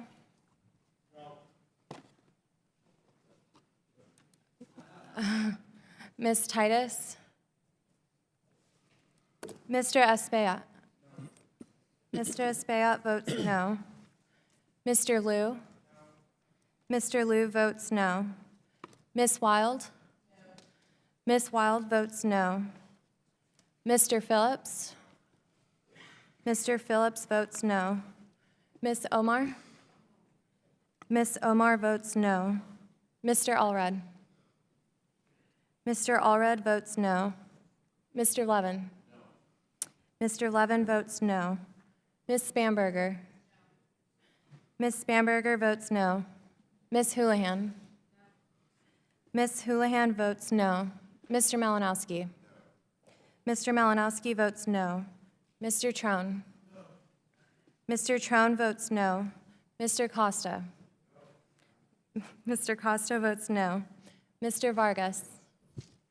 Mr. Vargas votes no. Mr. Gonzalez. Mr. Gonzalez votes no. Mr. McCall. Aye. Mr. McCall votes aye. Mr. Smith. Mr. Shabbat. Mr. Shabbat votes aye. Mr. Wilson. Mr. Perry. Mr. Perry votes aye. Mr. Yoho. Mr. Yoho votes aye. Mr. Kinzinger. Mr. Kinzinger votes aye. Mr. Zeldin. Mr. Zeldin votes aye. Mr. Sensenbrenner. Mrs. Wagner. Mrs. Wagner votes aye. Mr. Mast. Mr. Mast votes aye. Mr. Rooney. Mr. Fitzpatrick. Mr. Curtis. Mr. Curtis votes aye. Mr. Buck. Mr. Wright. Mr. Wright votes aye. Mr. Rushenthaler. Mr. Rushenthaler votes aye. Mr. Burchett. Mr. Burchett votes aye. Mr. Pence. Mr. Pence votes aye. Mr. Watkins. Mr. Watkins votes aye. Mr. Guest. Mr. Guest votes aye. Mr. Chairman. No. Mr. Chairman votes no. Is there anyone who has not been recorded who would like to do so? How is Mr. Connolly recorded? Mr. Connolly is not recorded. Mr. Connolly votes no. Mr. Deutsch, how is Mr. Deutsch recorded? Mr. Deutsch is not recorded. Mr. Deutsch votes no. Anybody else? Oh, Mr. Wilson. Mr. Wilson votes aye.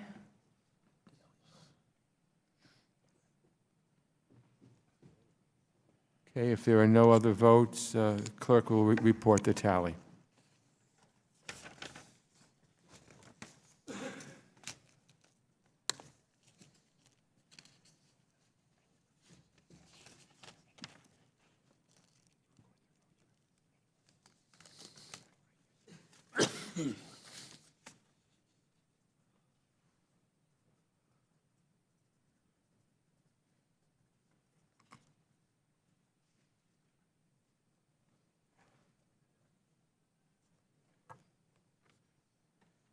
Clerk will report the tally.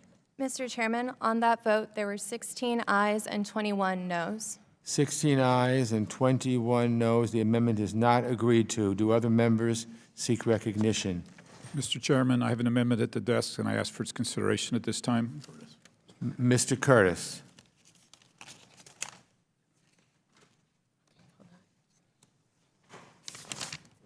The gentleman has 5 minutes. Oh, no, wait, the clerk will read the. Oh, clerk, I'm sorry, clerk will read. Okay. Oh. Sorry. Vote is over. Yeah, it's over. It's good try. Oh, well. Where are we? The clerk will report the amendment? Okay, the clerk will report the amendment. Curtis Amendment Number 1, Page 4, after line 23, insert the following paragraph. Mr. Chairman, I move that we dispense with the reading of the amendment. Without objection, further reading of the amendment will be dispensed with. A point of order is reserved. Mr. Curtis. Thank you, Mr. Chairman. My amendment would simply note the nationally determined contributions, like greenhouse gas emissions of the United States compared with those of other countries. This includes China, which in the 2015 Paris Agreement has actually been permitted to increase emissions to the year 2030. As we engage in the debate about climate change, I believe it is important to note that over the past decade, the U.S. has decreased annual carbon dioxide emissions by hundreds of millions of tons, while in the last 20 years, China has tripled its carbon dioxide emissions.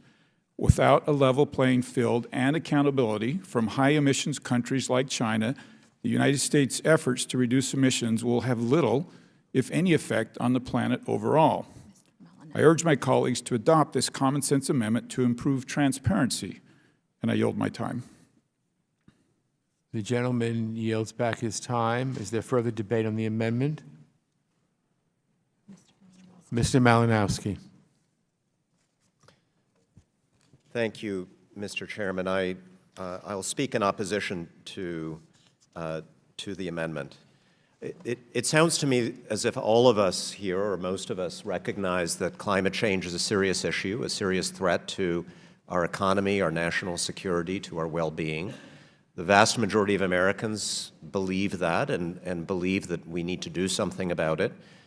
In many states, including my own, New Jersey, state governments have set very ambitious goals to reduce greenhouse gas emissions. I think we also all agree that there is absolutely nothing that the United States can do alone to meet this threat if large developing economies like China don't do their part. So wouldn't it be great if there were an international agreement that imposed no requirements on the United States apart from those that we voluntarily commit to, while also requiring large developing economies like China to, for the very first time, make commitments to reduce greenhouse gas emissions themselves? Wait a second, we have that. It's the Paris Accords. That is the function of the Paris Accords. It's not to require anything of the United States other than what we've committed to, because the commitments are strictly voluntary. But for the very, very first time, China has said what it plans to do, and it's entirely transparent because we know exactly what commitments they've made. And in fact, China has committed that by 2030, it will reduce carbon emissions per unit of GDP by 60 to 65% from 2005 levels to 2030. And despite being the world's largest greenhouse gas emitter, China has created the world's largest carbon market, pumped 3 times as much money into renewables as the United States, surpassed us in terms of both the number of electric vehicles on the road, the number of available charging stations. So my worry is not that we are somehow letting China off the hook, because we're not. My worry is that China is actually poised to beat us in the race to a clean energy future, with all of the economic implications that will have. That China is taking advantage of our inexplicable decision to withdraw from Paris, to seize the mantle of global leadership on this issue. And so this bill simply says we do not cede leadership to anybody. We are not going to be the only country that pulls out of the Paris Accord and allow China to basically lord it over us in the international community, to say we're doing something and the Americans are not. And it very simply asks the President to tell us how we're going to meet the commitments, and it allows him to do it in whatever way he chooses. Let's keep this bill simple. Let's remain a global leader. I'm opposed to this amendment for that reason. And I yield. Any further comments on the amendment? Mr. Chairman. Yes. Mr. Zeldin. Thank you, Mr. Chairman. I'd like to speak in support of the gentleman's amendment. I think we have some different takes with regards to exactly what China and some other countries are agreeing to. My concern with the Paris Agreement was with the reality that China is the world's largest greenhouse gas emitter, but for the first 13 years of the deal, they're agreeing to continue to increase emissions. And you can actually give China more credit than India. But just to recap, each nation under the Paris Agreement can do whatever they want to reach a long-term goal. The only thing India and China are committed to at the international level is to issue a report to the UN on their climate mitigation efforts next year, and to keep up the reporting every 5 years. There's no enforcement mechanism. Both nations have issued carbon mitigation plans to reach the vague targets of the Paris Accords that require them to drastically take coal-fired power plants offline. And since China has an authoritarian centrally planned economy, they're making some progress. India is not, and it's an election year. So any efforts to rework their reliance on coal are on pause until at least their election is over later this year. With regards to the other countries around the world, they aren't stepping up to the plate, and we have a concern with that. I would love to see the United States be in a position to enter into a deal where other countries contributing to this issue are stepping up like we are. Now, we've seen a significant reduction in emissions over the course of about a dozen years. You look at the numbers between about 2005 and 2017. That's why I was grateful of the lead Republican, Mr. McCall's amendment as well. I think it's important to be engaging the private sector in technology, and let's do it on an international level. Let's talk about economic concerns in our nation just like they can talk about economic concerns in theirs. As we're setting our own commitment, concerned about our country, we need to be concerned about energy costs, but this bill doesn't make any reference to the costs that are going to go up on my constituents. And I wish that it had, and that's why I was grateful for Mr. McCall's amendment. But I just feel like as far as the agreement in total, that these other nations that are doing so much to contribute to this problem really should have stepped up more than they did. And additionally, I think it's greatly concerning that Congress didn't have a role to play in this process. You had other countries, the EU and I mean other nations in their legislatures, they would have debates over this. Some would have votes. Some of them would involve their nation's population. Here, President Obama unilaterally agreed to a deal where China was agreeing to increase emissions for the next 13 years. I believe that China should have done more. I believe that India should have been committed to do more. There are other nations that should have been committing to do more, and actually some made commitments that they're not going to obtain that were unreasonable. I mean, what about that? I mean, with a straight face, when you look at a commitment being made by the EU where we know that there's no way that they're going to meet their target, that's also something that should be debated here in Congress. I also believe it should have been submitted as a treaty, but I'd like to yield to Mr. Yoho. And I just want to remind people that China has made a lot of commitments. If we look at the commitment of not militarizing the Spratly or Parsley Islands while they were in the Rose Garden with President Obama, committed not to do that at the same time they were doing it. They committed to allow Hong Kong to remain an autonomous region for 50 years, but 22 years into it, Xi Jinping says, as far as he's concerned, it's null and void. And so I'm not concerned with what China's doing. I look at America's leadership and what we're doing in reducing the footprint of CO2. I yield back to the gentleman. Thank you for. Yeah, and I think it's very important for us to be able to enter into a good deal for the United States. That should be our goal. What's the best deal that we can get for the United States? And I would argue that we could have gotten a better deal. And I would encourage whoever the president is now, whoever the next president is, whoever else is serving here in Congress, that this is an important topic for us and future Congresses and future presidents to be debating. We should just try to get more results from the countries that are contributing the most to the issue. And the United States has been leading, and we should continue to lead. Other nations need to do their part. Yield back. The gentleman yield back. Is there further debate? Mr. Connolly for 5 minutes. I thank the chair. I got to say my head is spinning. First, we have a Republican Party here in the Congress that by and large has consistently denied climate change. We were looking at the international affairs section of the President's budget, and in 140 pages, he makes reference to climate change once. Once.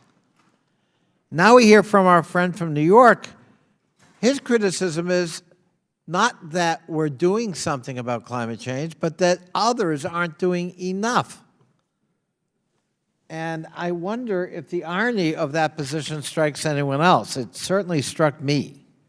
If that's your critique, we're happy to join in. And my friend from New York ended his remarks by saying, the United States is doing its share, others ought to follow. Well, actually, as the gentlewoman from Pennsylvania pointed out, the United States is the only country of 197 that's not a member, a signatory to the Paris Climate Accord. So you can't have it both ways. If you want to really toughen things up, we're happy to join you. But first, we got to participate in the Paris Climate Accord, or we give away all moral authority, as President Trump did. And my friend from Florida, Mr. Yoho, brought up a lot of issues regarding China, and I would probably join him in most of those issues, but they have very little to do with the bill in front of us at the moment. I guess when we can't make the argument about the substance of climate change, we revert to other behavior we don't like. But the fact of the matter is, our own military, the IPCC, an intergovernmental committee of this administration are unanimous in looking at the threats of global warming and the very alarming rise, unprecedented in 800,000 years, of CO2. It's going to affect our way of life, our children and our grandchildren. And at some point, maybe we can get off the talking points, maybe we can get off the ideological precepts that bind us in straitjackets and think about future generations and our obligation to them. I oppose the amendment on those grounds. I yield back, Mr. Chairman. Congressman Perry wants to be heard. Thanks, Mr. Chairman. Thank you, Mr. Chairman. It's my understanding that our friends Turkey and Russia have not ratified the agreement either, but with that I'll turn my time over to or yield to the gentleman from New York, Mr. Zeldin. Thank you, and I appreciate the gentleman from Virginia's attempt to put words in my mouth and to speak for me and for other members on our side of the aisle. We think for ourselves over here. We're not cheap just to do whatever others in our party state. We have difference of opinion. We debate them. We share our ideas. And certain things that we have a problem with, that I, speaking for myself, have a problem with, is that these other nations are not stepping up and doing their part. I have a problem of what the economic consequence is going to be for a constituent of mine who is really struggling to be able to pay their bills. We should be talking about the economics of the proposal. I think it's a fair point as members of Congress. We just had a debate on an amendment with regards to the use of force in Venezuela. And the gentleman from Virginia was passionately talking about how Congress should take back their Article I powers and how important it is for Congress to step up and not cede our power to the executive branch. And then the next bill that comes up, the gentleman from Virginia is here passionately talking about how important it is for this chamber to cede our power to the executive branch. There's no concern at all that Congress has no role to play whatsoever with the negotiation and entry into this agreement without coming to Congress, without consulting us? Or what about us as Republicans and Democrats working together? Chairman Engel has stated for years I've been able to serve on this committee. Chairman Royce before him, Mike McCall, members on both sides of the aisle wanted to talk, Republicans and Democrats, about how we can move forward with our nation's foreign policy. There are so many issues that are before our country that are so important. This is one that there is a valid amendment being offered. You can oppose it, you can support it. But don't put words in my mouth. We have important concerns with regards to the Paris Agreement. I believe that we can enter into a better deal.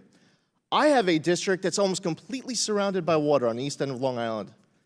I would encourage the gentleman from Virginia to come visit. We have great wineries on the North Fork. It's a great place to come, especially between Memorial Day and Labor Day. We could talk about rising sea levels. We could talk about what we can do to improve water quality, to improve air quality. We might not agree on all of the solutions, but let's talk about it. But right now with this particular debate, this conversation, whether this amendment, the bill at large, Mr. McCall's amendment, I don't think that we should be insulted for not all agreeing with each other in this committee, having a difference of opinion between the legislative branch and the executive branch. I think the disagreement is healthy. But let's not put words into each other's mouth, and instead, let's talk about solutions. I think that there are companies that have new technologies where we can figure out ways to reduce emissions without the executive branch, or maybe without the legislative branch, forcing that company to make that change. We should have a conversation as to why emissions went down between 2005 and 2017. What went right? What are some companies doing better? I would look forward to an opportunity to work with the gentleman from Virginia as opposed to just debating him here in this. And I'm not going to attempt to put words in his mouth. But, we want to talk about irony. Using the words that came out of his mouth from one speech to the next, from one bill to the next, about whether or not we should be ceding our power or taking advantage of our Article I powers. This agreement should have been submitted to the Senate as a treaty. And when I posed that question to all 4 witnesses, including the 3 Democratic witnesses who were here, they all agreed that this should have been submitted to the Senate as a treaty. But there was a philosophy of the last administration. When we asked them about the Iran nuclear deal, if you remember, there were a few members here who asked Secretary Kerry, why was this not submitted to Congress? Why was it not submitted to the Senate as a treaty? And his answer was that they would not have been able to get it passed. And I don't think that's a good excuse, whether it's the last administration, the current administration, or the next. There's a lot of debate to be had over the course of the next 2 years, and whoever the next, what the American people decide who the president is going to be for the next 4 years, the next 4 years after that, and whether it's a Republican or a Democrat, this is an issue that's going to outlast every single one of us in this chamber. And I think a lot of people at home and across this country would appreciate it if we could find a way to do a better job working together on this important issue of climate change. Congressman Levin is recognized for 5 minutes. Thank you, Mr. Chairman. I just want to say a few things about this situation, about China and some of these arguments. First of all, the main thing that happened between 2005 and 2012 is called the Great Recession, and that's the main reason why our greenhouse gas emissions went down. Also, some of us in the States moved forward on energy efficiency and renewable energy standards while this body didn't do much to advance the ball. So we had some leadership from the States.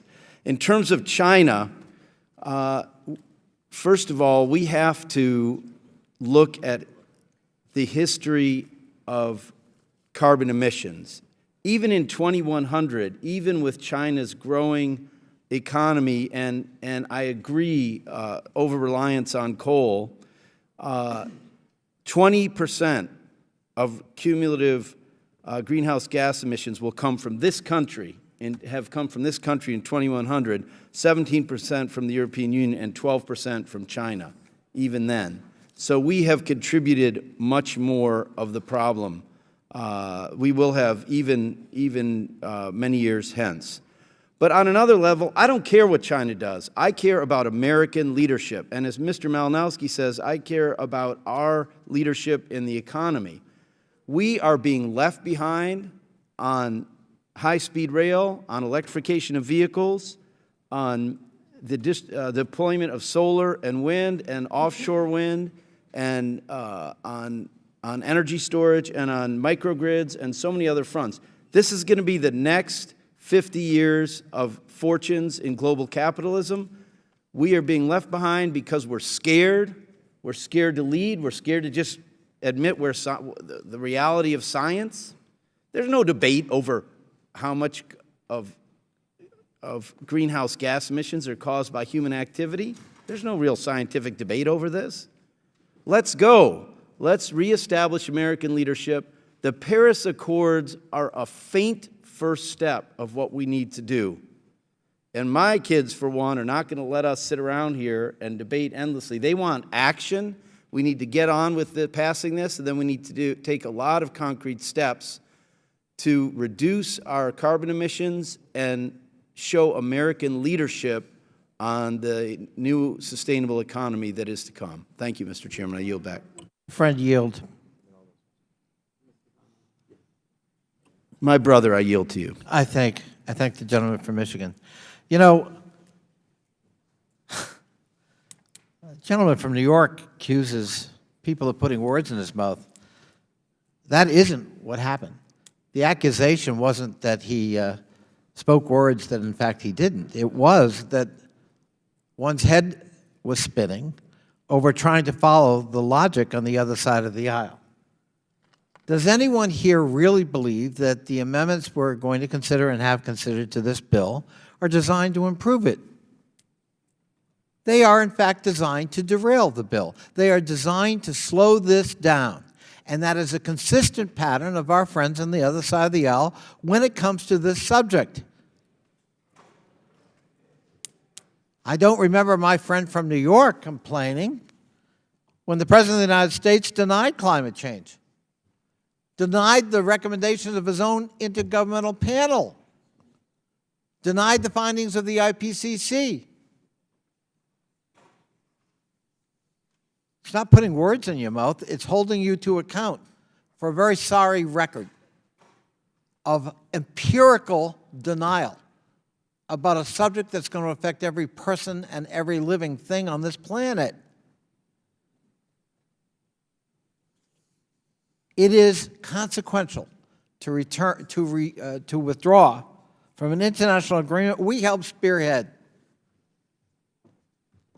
Yeah, maybe it should have been a treaty. I hardly believe that's a dispositive issue. Got to begin somewhere. Why not begin as an agreement?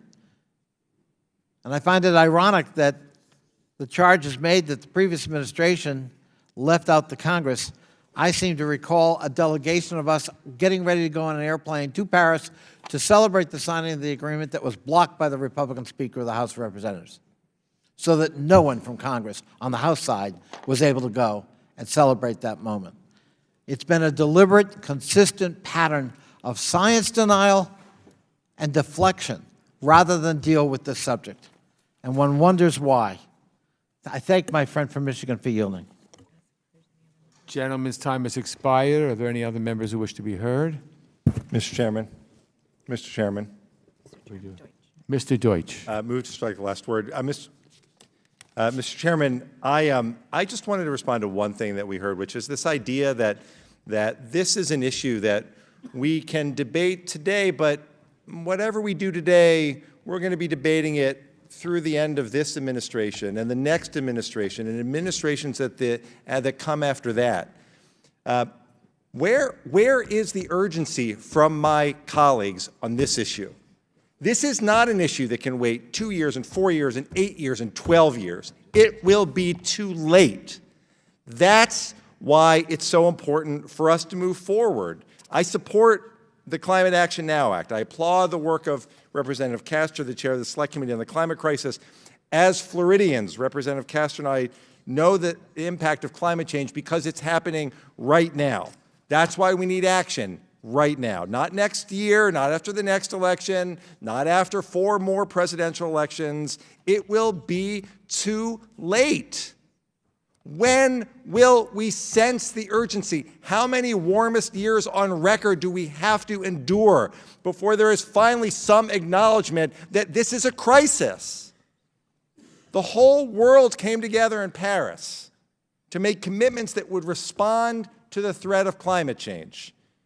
Under this administration, America has now turned its back on those commitments, turned its back on the world, and turned its back on the future generations who will not have the luxury of a decision point.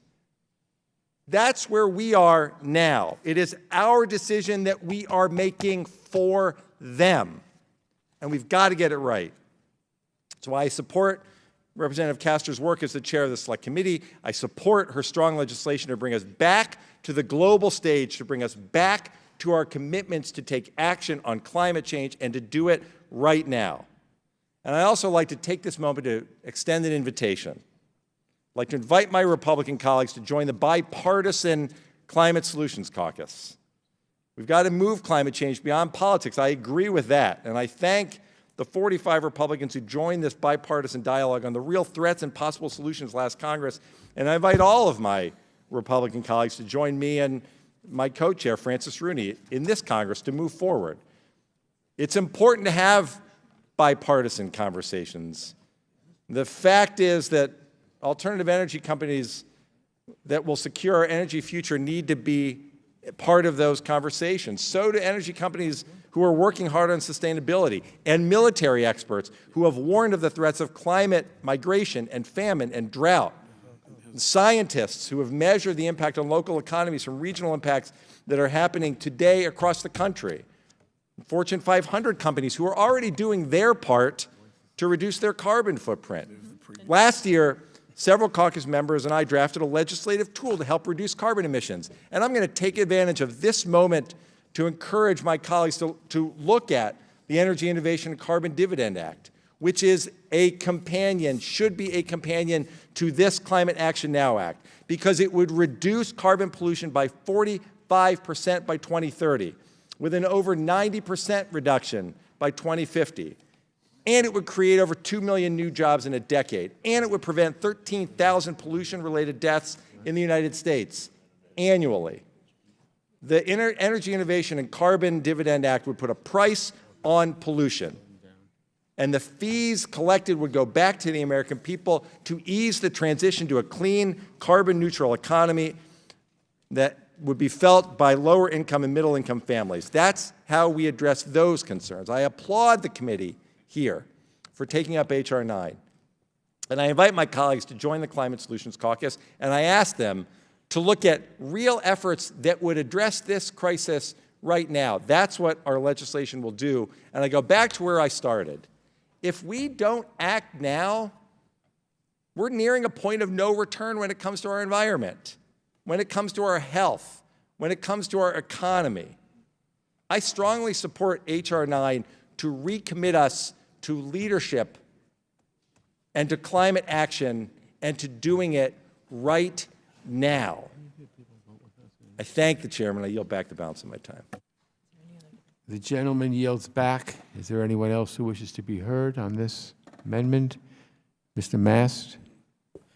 Thank you, Mr. Chairman. I find it amazing that we're having a debate about this without anybody really on either side bringing up a whole lot of the facts on reductions of emissions, where the U.S. stands, where China stands, where India stands, where the EU stands, what's gone on per capita, how many metric tons, what's gone on in the energy sector. So let's talk a little bit about some of the facts that exist out there. U.S., highest decline in CO2 emissions, really in modern history. Now, we still have higher emissions per capita than most others. I'm not going to deny that. That's a fact as well. So per capita, we do use more. But highest decline in emissions from any country out there, 758 million metric tons between 2005 and 2017. At the same period of time, China, up 50%. Their emissions grew by 3 billion metric tons at the same time as ours fell by 758 million metric tons. India, up 88% at the exact same time. So I think we should talk about some of these, talk about where this has occurred in U.S. energy sector. Largely in the U.S. energy sector, this has occurred as a result of the growing, or rather really beginning with the growth in the shale industry in the United States. That's really when that time began, contributing to what happened in our energy sector, going to natural gas. That's what's precipitated most of that decline in the United States. I think as we debate this and we talk about this on both sides, it is important that we throw out some of the numbers related to what the U.S. has actually been going out there and achieving. Not that we should ever sit there and rest on our laurels to date or simply boast of the past. That's not our job to do, but it's important to bring it up as we have this debate. And I yield back. Will the gentleman yield? Who asked for that? Absolutely. Mr. Curtis, I will yield the remainder of my time to you. Thank you. Mr. Chairman, as the author of this amendment, I'd like to point out that very little of our discussion has actually had to do with my amendment. I suspect it has been good therapy for all of us. And with that in mind, I'd like to indulge in just a little bit of therapy and then perhaps... Welcome to the Congress, Mr. Curtis. You know, I feel much like the last bill, there is actually a lot that we agree on here, and we get caught up on some partisan issues. I'd like to remind everybody that the intent of this bill is to measure performance. Those of us who have worked to increase performance in business, in athletics, anything, know that what we measure improves. And that's simply all this amendment is doing, is asked to measure performance and to compare how we're doing. The one gentleman that did actually refer to my amendment discussed competition between China and the United States. I actually think this would introduce a healthy competition between countries. And so with that in mind, Mr. Chairman, I yield my time and hope we can soon vote on my amendment. The gentleman yields back his time. Anybody else wish to speak? Mr. Phillips. Chair. Thank you, Mr. Chairman. I feel compelled to set the record straight as we talk about our country's performance relative to emissions. The truth is that in 2018, our emissions are projected to increase by 3.4%, an increase, not a decrease, as some on the other side have noted. And at a time when the world desperately needs to decrease emissions, ours are increasing. In a year where more dirty coal plants closed in our country than any other year in history, our emissions are increasing. And that means vast declines in coal use were not enough to offset the other harms that are being caused by this administration, like efforts to weaken standards for ozone pollution, repeal the Clean Power Plan, repeal the Waters of the United States rule, withdraw the mercury effluent rule, eliminate the lead risk reduction program, repeal a rule regulating coal ash, weaken emission standards for brick and tile manufacturers, roll back of vehicle emission standards, withdraw a proposed rule reducing air pollutants at sewage treatment plants, and yes, withdraw from the Paris Climate Agreement. So for us to pretend that we are a model actor here, in my estimation, is inappropriate. We shouldn't pretend that there's no problem, and I think it's time that we fulfill our responsibility to work with our friends and partners around the world to combat this threat. Therefore, I urge my fellow members to vote no on this amendment. I yield back. The gentleman yields. Any further comments? Seeing none. The question is on the amendment. All those in favor say aye. Aye. All those opposed, no. In the opinion of the chair, the noes have it, and the amendment is not agreed to. May I ask for a recorded vote? The roll call vote is ordered, and the clerk will please call the roll.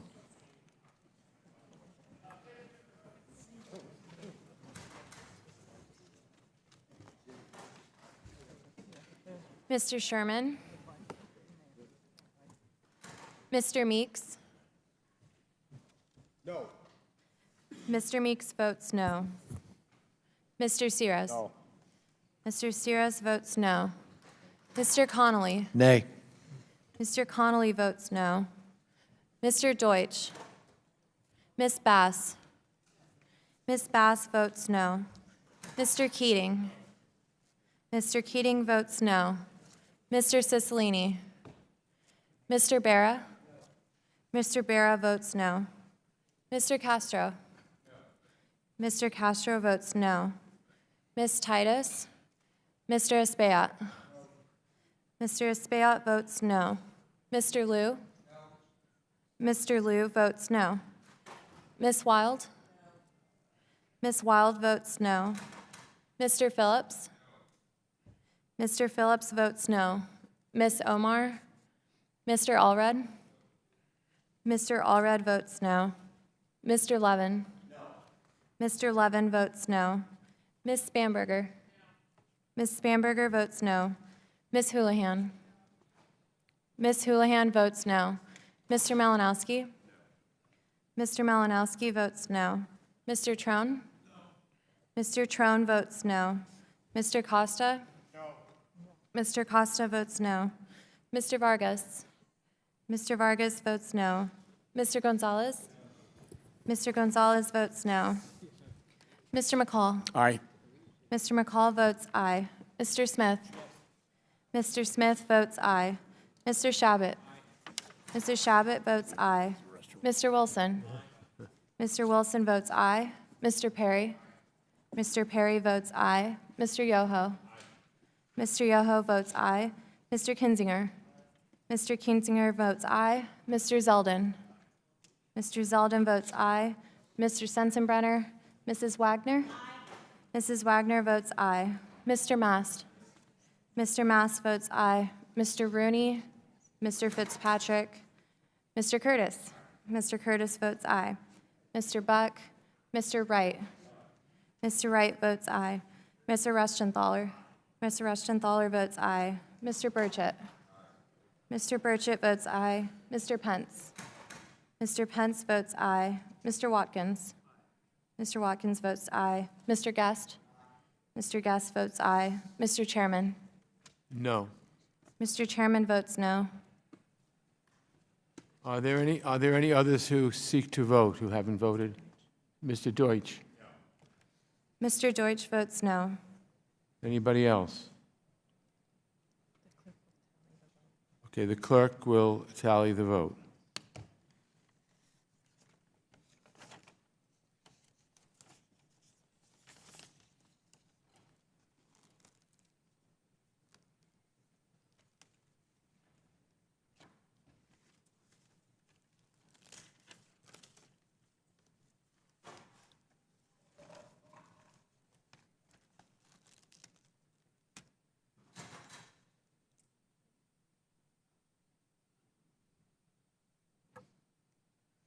Mr. Chairman, on that vote, there are 17 ayes and 22 noes. 17 ayes and 22 noes. The amendment is not agreed to. Do other members seek recognition? Mr. Wright. Thank you, Mr. Chairman. I have an amendment at the desk.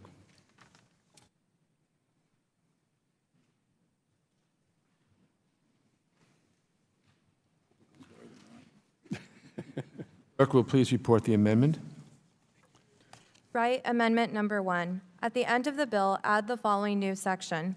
Section 6, effective date. This act takes effect on the date that the... Without objection, further reading of the amendment will be dispensed with. A point of order is reserved. The gentleman is recognized for 5 minutes in support of his amendment. Thank you, Mr. Chairman. My amendment's very simple, and it changes the effective date of H.R. 9 to whenever the Secretary of State can certify that China and Russia are making emission reduction commitments equivalent to those made by the United States. President Obama unilaterally committed us to reducing our emissions by 28% below 2005 levels by 2025. Fulfilling this commitment has the potential, as our ranking member has noted, to reduce U.S. gross domestic product by $250 billion and eliminate 2.7 million American jobs. This makes no sense, however, when you consider that in 2017, when emissions in the rest of the world were increasing, U.S. carbon emissions were the lowest since 1992.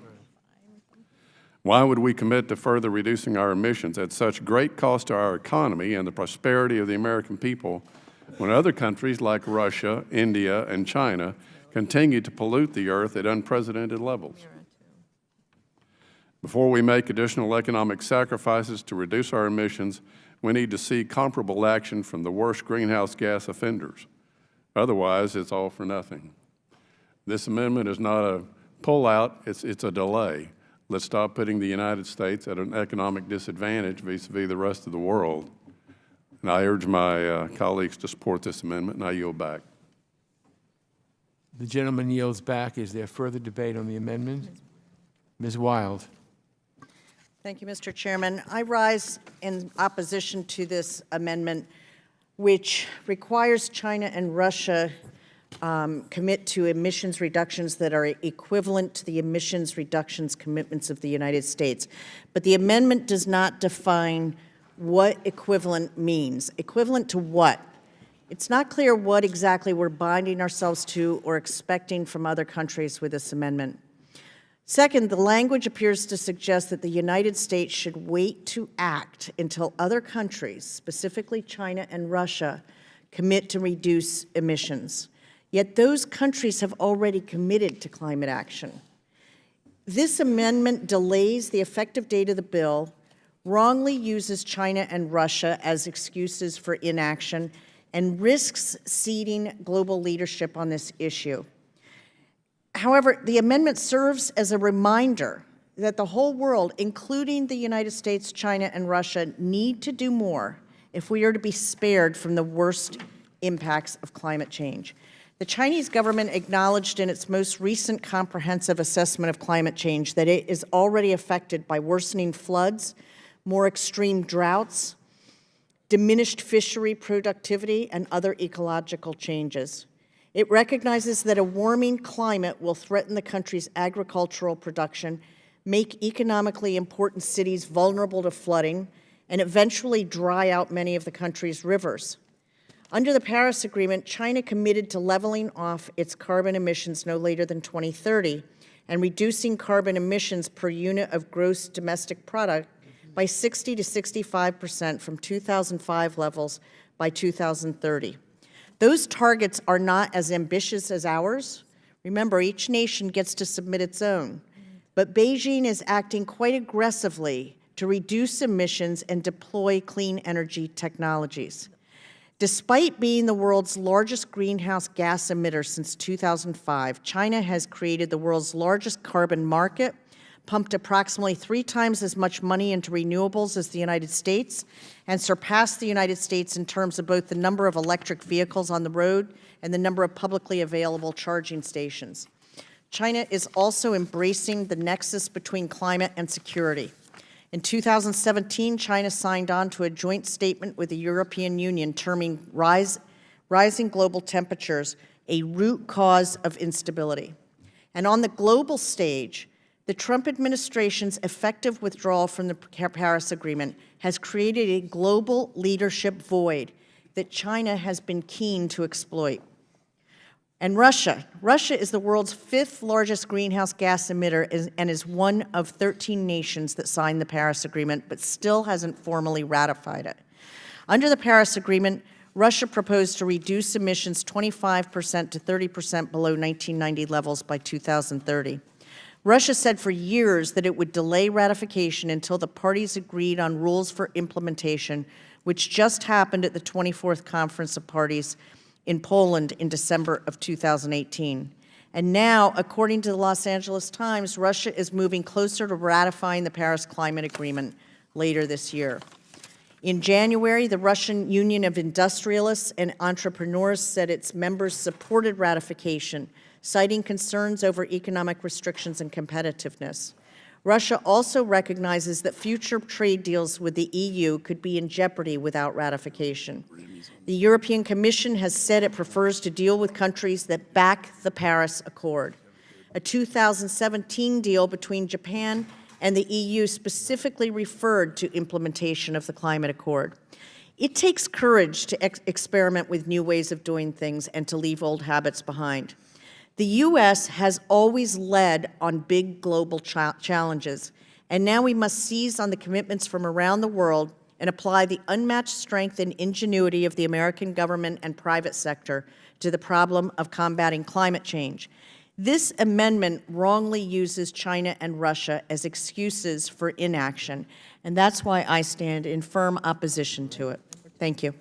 I yield back. The gentlewoman yields back. Is there further debate on the amendment? Seeing none, the question is on the amendment. All those in favor say aye. Aye. All those opposed, no. In the opinion of the chair, the noes have it, and the amendment is not agreed to. Mr. Chairman, I request recorded vote. A recorded vote, a roll call vote is ordered, and the clerk will please call the roll.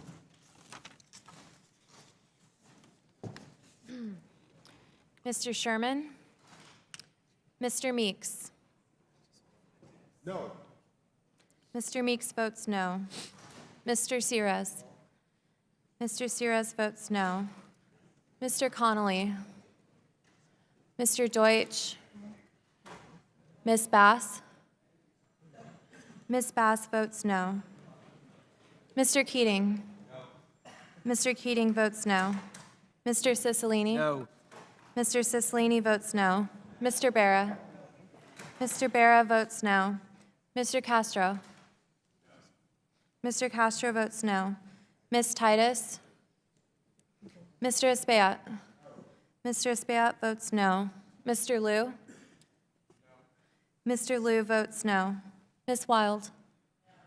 Ms. Wild votes no. Mr. Phillips? Mr. Phillips votes no. Ms. Omar? Mr. Allred?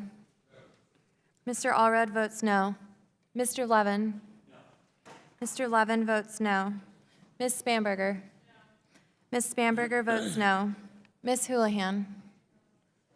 Ms. Houlihan votes no. Mr. Malinowski? Mr. Malinowski votes no. Mr. Trone? Mr. Costa? Mr. Costa votes no. Mr. Vargas? Mr. Vargas votes no. Mr. Gonzalez? Mr. Gonzalez votes no. Mr. McCall? Aye. Mr. McCall votes aye. Mr. Smith? Mr. Shabbat? Mr. Shabbat votes aye. Mr. Wilson? Mr. Wilson votes aye. Mr. Perry? Mr. Perry votes aye. Mr. Yoho? Mr. Yoho votes aye. Mr. Kinzinger? Mr. Kinzinger votes aye. Mr. Zeldin? Mr. Zeldin votes aye. Mr. Sensenbrenner? Mrs. Wagner?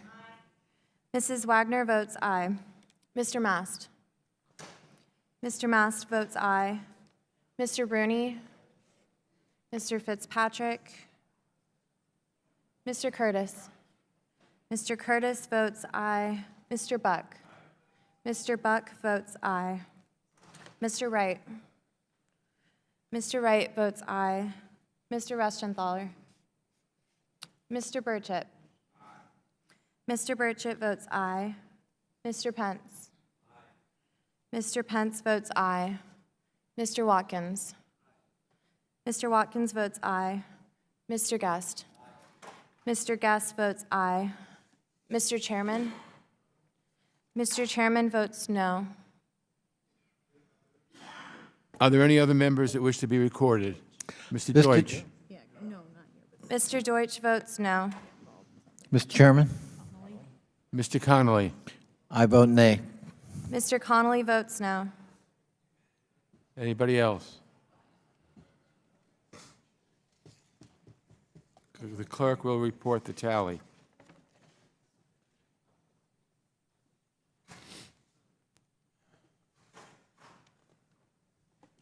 There's one more about Mr. Trone. Let's hold Mr. Trone.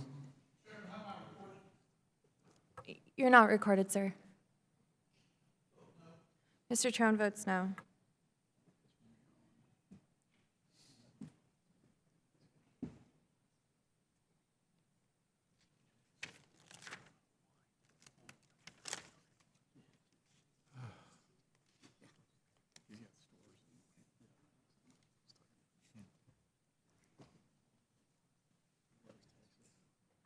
Mr. Chairman, on that vote, there were 16 ayes and 23 noes. 16 ayes and 23 noes. The amendment is not agreed to. Do other members seek recognition? Mr. Chairman, Yes. I have an amendment at the desk. Mr. Buck?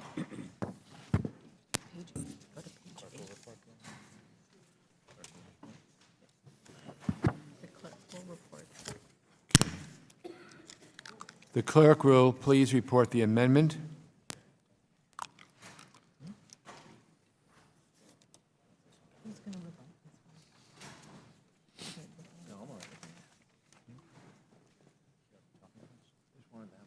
Thank you.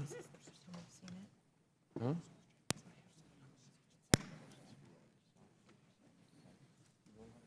Did you start reading it? Okay. You're voting no. Please report. Okay. The clerk will please report the amendment.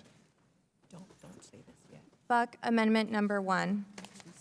At the end of the bill, add the following new section. Section 6, recognizing the duty of the federal government to create a Green New Deal.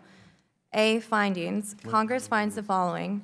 The October 2018 report entitled Special Report on Global Warming of 1.5 Celsius by the Intergovernmental Panel on Climate Change and the November 2018 Fourth National Climate Assessment Report found that human activity... Without objection, further reading of the amendment will be dispensed with. A point of order is reserved.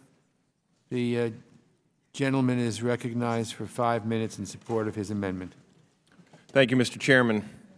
We're here to discuss a serious problem, the socialist takeover of the Democratic Party. The idea that Washington knows best is just oozing from every pore of the people's house these days. This bill is no different. The underlying bill, the Climate Action Now Act, is nothing more than a progressive temper tantrum after President Trump wisely withdrew us from the flawed Paris Climate Agreement. I asked my colleagues, what did this sage and sensible climate deal that President Obama didn't even bother submitting as a treaty offer us as a nation? I'll tell you exactly what we got from the deal. A big stocking full of coal that is completely useless because we can't use it to heat our homes. We have an empty agreement that makes people feel good about how the U.S. is, quote, doing something, quote, while China and Russia are able to continue emitting greenhouse gases with impunity for another 13 years. We're being asked to spend billions, if not trillions of dollars to meet these emissions goals. And Democrats' schemes will kill jobs, raise America's energy bills, kick more people from the middle class, and limit our country's global leadership capabilities just so we can feel good about ourselves. That doesn't sound like global leadership. It sounds like the Democrats' fantasy to remove our private sector's power and remake America into a government-controlled socialist state. This brings me to another socialist climate fantasy of the Democratic Party, the Green New Deal. Speaker Pelosi said this fantasy land plan is, quote, about jobs. It's about good-paying green jobs. It's about public health, clean air, and clean water for our children. It's about defending national security, end of quote. Even Newsweek, which is not exactly a bastion of conservative thought, commented that, quote, the Climate Action Now Act would fall far short of instilling the broad, sweeping reforms that the Green New Deal call for. This plan that Congresswoman Alexandria Ocasio-Cortez and Senator Ed Markey introduced is transformational. Transformational in that it will turn America into the socialist state that Bernie Sanders has cried for since he spent his honeymoon in Soviet Russia. The Green New Deal is a government takeover of our nation's economy that puts Washington's social planners in control, while some on the left have argued that it's the only way to stop our world from ending in a decade. I don't believe killing all the cows and making my colleagues from Hawaii and Puerto Rico take a boat to work every day will really save the world. Among other highlights from the Green New Deal, we will replace every building in the United States, we'll completely cut out all fossil fuels in 10 years, we'll outlaw combustion engines, and guarantee a job for every person, whether or not they want to work. An analysis Chairman Burr recently released from Senate consideration showed that the Green New Deal will raise an average American family's power bill by $3,800 per year. And even worse, we'll be asking our kids and grandkids to foot the astounding $93 trillion bill to realize this punch-drunk fantasy. This plan will do nothing to help our economy. It will only serve to halt profitable industries, hurt American families, and burden us with such a great debt that we will not be able to defend ourselves if we are attacked by our foreign adversary. No wonder my Democratic colleagues are nervous about being held accountable for their plan. This political courage is on display when the Senate voted 0 in favor, 57 opposed, and 43, that's right, 43 present votes.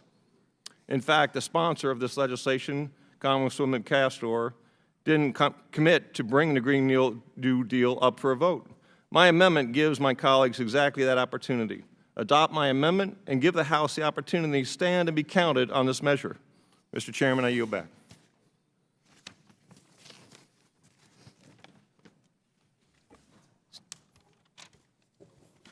I raise a point of order that the amendment is not germane. Does any member wish to be heard on the point of order? Mr. Chairman? Yes. I don't understand why it would not be germane. It is an environmental bill in front of the committee right now, and this is an environmental amendment to the bill.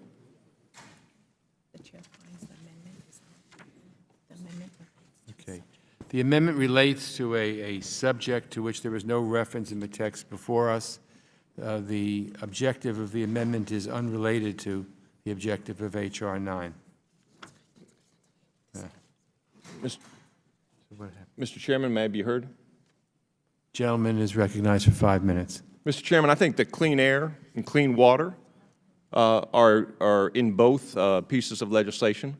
I think that the intent is the same. I'm sure that my Democrat colleagues understand the financial burdens that their current legislation places on us, and I'm sure they understand that the Green New Deal, while it would go further, no doubt, it would still place huge burdens on us, and I believe that the relevance, the germaneness is clear. If this were a piece of legislation solely dealing with jobs or solely dealing with some non-related issue, I would agree with the chair, but I would ask the chair to reconsider his ruling.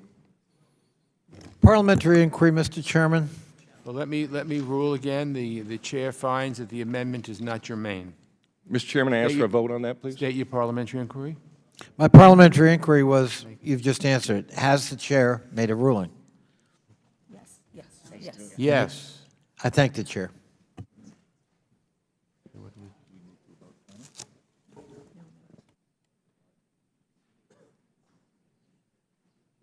Who else seeks recognition?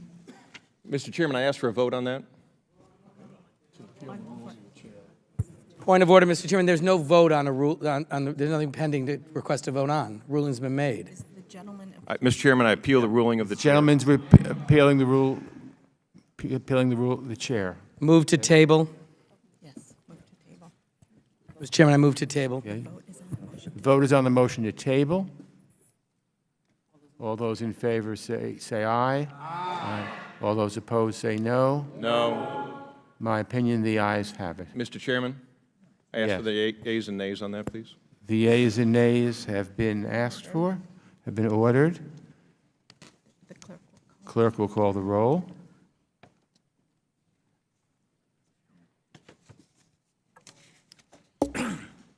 Mr. Sherman. Mr. Meeks. Mr. Meeks. Mr. Meeks votes aye. Mr. Sires. Aye. Mr. Sires votes aye. Mr. Connolly. Aye. Mr. Connolly votes aye. Mr. Deutsch. Mr. Deutsch votes aye. Ms. Bass. Mr. Keating. Aye. Mr. Keating votes aye. Mr. Cicilline. Aye. Mr. Cicilline votes aye. Mr. Barra. Oh, sorry. Mr. Barra votes aye. Mr. Castro.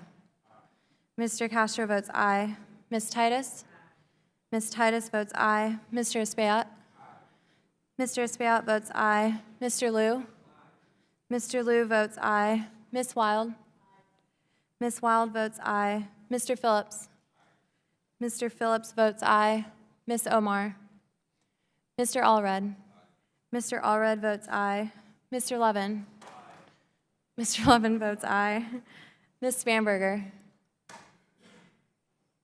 Ms. Spanberger?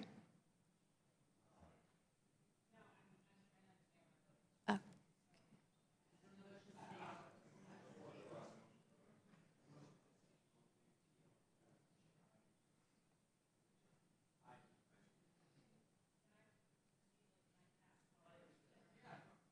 Okay. Ms. Houlihan?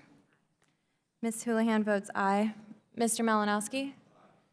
Mr. Malinowski votes aye. Mr. Trone? Mr. Trone votes aye. Mr. Costa? Mr. Costa? Mr. Costa? Mr. Costa votes aye. Mr. Vargas? Mr. Vargas votes aye. Mr. Gonzalez? Mr. Gonzalez votes aye. Mr. McCall? No. Mr. McCall votes no. Mr. Smith? Mr. Smith votes no. Mr. Shabbat? Mr. Shabbat votes no. Mr. Wilson? Mr. Wilson votes no. Mr. Perry? Mr. Perry votes no. Mr. Yoho? Mr. Yoho votes no. Mr. Kinzinger? Mr. Kinzinger votes no. Mr. Zeldin? Mr. Zeldin votes no. Mr. Sensenbrenner? Mrs. Wagner? Mrs. Wagner votes no. Mr. Mast? Mr. Mast votes no. Mr. Rooney? Mr. Fitzpatrick? Mr. Curtis? Mr. Curtis votes no. Mr. Buck? Mr. Buck votes no. Mr. Wright? Mr. Wright votes no. Mr. Rustenthaler? Mr. Burchett? Mr. Burchett votes no. Mr. Pence? Mr. Pence votes no. Mr. Watkins? Mr. Watkins votes no. Mr. Guest? Mr. Guest votes no.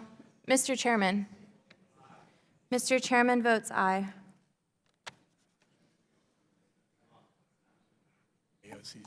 Are there any others who seek to vote?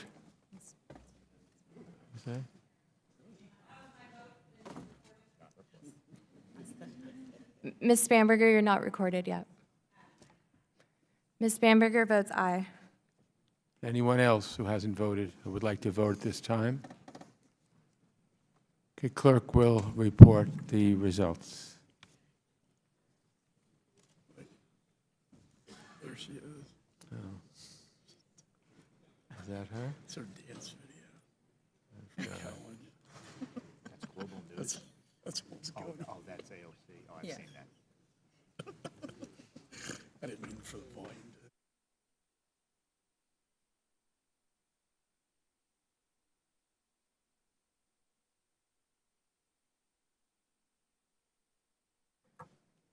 Mr. Chairman, on that vote, there are 23 ayes and 17 noes.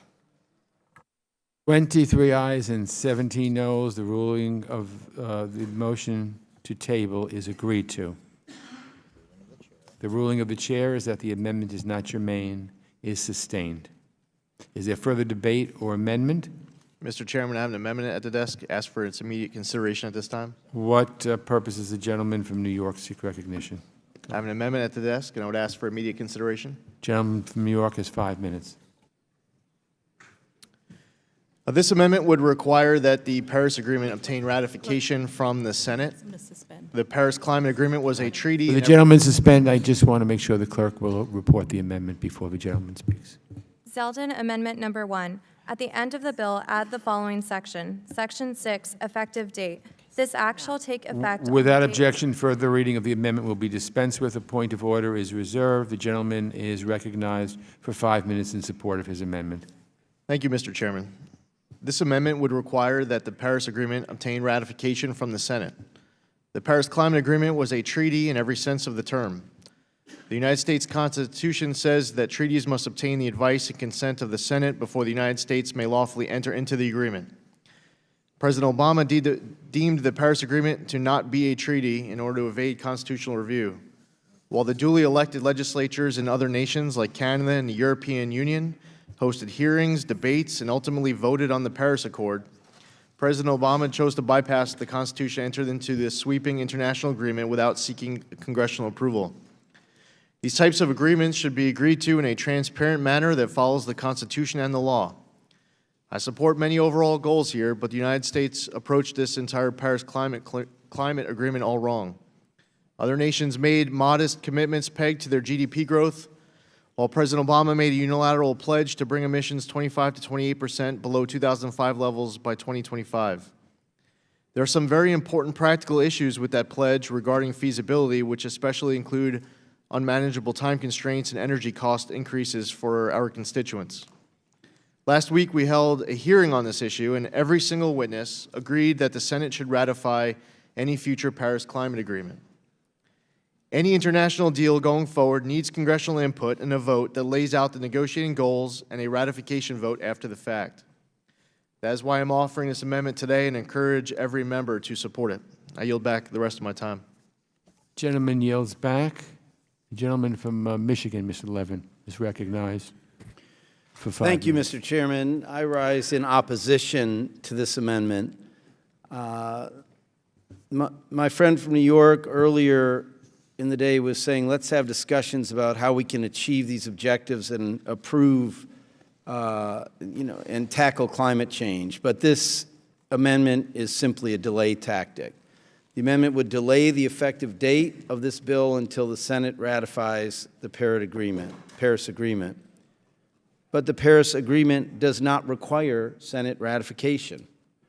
The President had authority to enter into the Paris Agreement, derived from the Constitution, the Senate-approved United Nations Framework Convention on Climate Change, and domestic law. The United States enters into international agreements all the time without Senate ratification. This language indefinitely delays the effective date of this bill. The gentleman knows very well the Senate has no intention of ratifying this. It's a pure delay tactic, and I urge my colleagues to vote no. Thank you. Anyone else seek recognition? I thank the gentleman. Anyone else seek recognition? Mr. Perry. Thank you, Mr. Chairman. I yield to my friend, Mr. Zeldin. Thank you, Mr. Perry. And to my colleague who had just spoken, and there have been a lot of speeches today where we're putting words into the mouths of Republicans. This is a genuine concern that was expressed. And last week, we had 3 Democratic witnesses and 1 Republican witness, and all 4 agreed that this should have been submitted as a treaty. And I had an exchange with one of my other colleagues on the other side of the aisle to an earlier amendment, and that colleague on your side of the aisle also acknowledged the fact. Now, I don't know, I haven't spoken to every single member on your side of the aisle as to whether or not you believe the Paris Agreement should have been submitted as a treaty. I'm not going to attempt to try to speak for anyone I haven't spoken to on the other side of the aisle, but it's a genuine belief that the Paris Agreement should have been submitted as a treaty.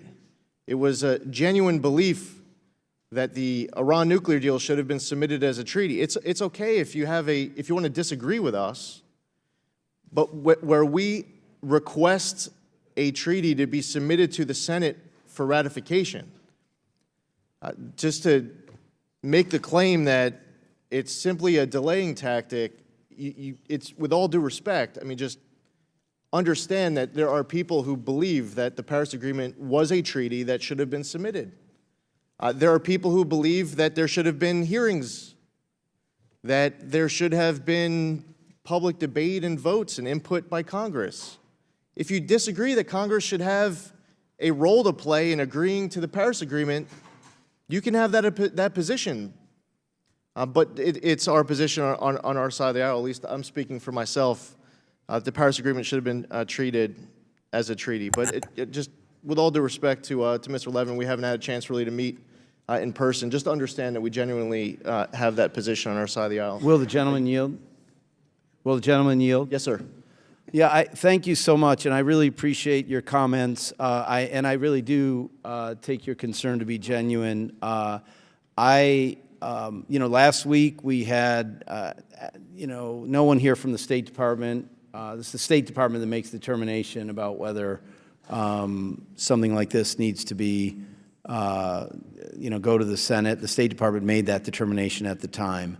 But in any event, I and my colleagues, and I wish it were more bipartisan, feel strongly that the Paris Accord is a modest first step in a long, urgent road to move much faster to tackle climate change. I haven't heard, honestly, I don't think a single word from that side of the room today about concrete ideas that you wish to put forward to move our country faster to tackle climate change or our world. And in fact, in all the time that you were in total control of this Congress, not a single thing happened. So I do appreciate the genuineness of your concern. I look forward to working with you on so many matters, but I have to oppose the amendment. Thank you so much. And I appreciate the gentleman for his remarks. Earlier, he was speaking about actions that were taken by the states of New York and California and crediting the states for the reduction in emissions over the course of the last 10 or 15 years. There are others who have a different take. They believe that market forces contributed to the reduction of emissions, and we could debate it. Maybe we'll have a disagreement. But with regards to the last point that the gentleman just stated, as far as what we feel on our side of the aisle, many of my colleagues who I've spoken to believe that market forces and new technology and companies making the right decisions, that the economy, that a lot of positive progress with regards to the environment can be done not by the government intervention of New York and California as much as the use of technology and new ways to be able to provide. Well, I know your time's expiring. Let me just say that for the last 7 years before I joined the Congress, I ran a private company that drove climate change in the state of, I wasn't referring to New York and California. I was proudly, although silently, referring to Michigan. And it was government policy, but also market forces. I'm all for market forces, but they need clear signals from the government, and I so appreciate the discussion. Thank you. The gentleman's time has expired. Any other members who wish to speak? Seeing none, the question is on the amendment. All those in favor, say aye. Aye. All those opposed, say no. In the opinion of the chair, the noes have it, and the amendment is not agreed to. Mr. Chair, request a recorded vote. There's been a request for a recorded vote, and the clerk will please call the roll. Mr. Sherman. Mr. Meeks. No. Mr. Meeks votes no. Mr. H.Res. No. Mr. H.Res votes no. Mr. Connolly. No. Mr. Connolly votes no. Mr. Deutsch. No. Mr. Deutsch votes no. Ms. Bass. Mr. Keating. Mr. Keating votes no. Mr. Cicilline. No. Mr. Cicilline votes no. Mr. Barra. Mr. Barra votes no. Mr. Castro. Mr. Castro votes no. Ms. Titus. Ms. Titus votes no. Mr. Espaillat. Mr. Espaillat votes no. Mr. Liu. Mr. Liu votes no. Ms. Wild. Ms. Wild votes no. Mr. Phillips. Mr. Phillips votes no. Ms. Omar. Mr. Allred. Mr. Allred votes no. Mr. Levin. Mr. Levin votes no. Ms. Spamberger. Ms. Houlihan. Ms. Houlihan votes no. Mr. Malinowski. Mr. Malinowski votes no. Mr. Trone. Mr. Trone votes no. Mr. Costa. Mr. Vargas. Mr. Vargas votes no. Mr. Gonzalez. Mr. Gonzalez votes no. Mr. McCall. Aye. Mr. McCall votes aye. Mr. Smith.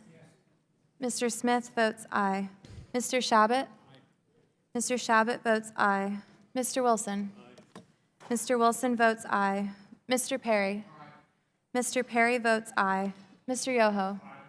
Mr. Yoho votes aye. Mr. Kinzinger. Mr. Kinzinger votes aye. Mr. Zeldin. Mr. Zeldin votes aye. Mr. Sensenbrenner. Mrs. Wagner. Mrs. Wagner votes aye. Mr. Mast. Mr. Mast votes aye. Mr. Rooney. Mr. Fitzpatrick. Mr. Curtis. Mr. Curtis votes aye. Mr. Buck. Mr. Buck votes aye. Mr. Wright. Mr. Wright votes aye. Mr. Rustenthaler. Mr. Burchett. Mr. Burchett votes aye. Mr. Pence. Mr. Pence votes aye. Mr. Watkins. Mr. Watkins votes aye. Mr. Guest. Mr. Guest votes aye. Mr. Chairman. Mr. Chairman votes no.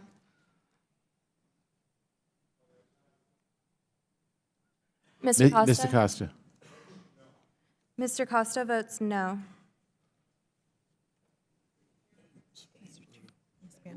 Ms. Spamberger. Ms. Spamberger votes no. Anyone who hasn't voted would like to do so? Mr. Sherman. Mr. Sherman votes no.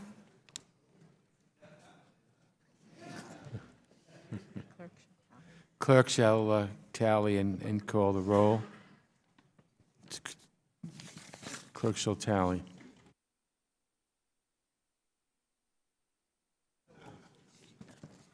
Okay. Amendment is not agreed to. Yeah. And then go to here. Then on to final passage. If no one says.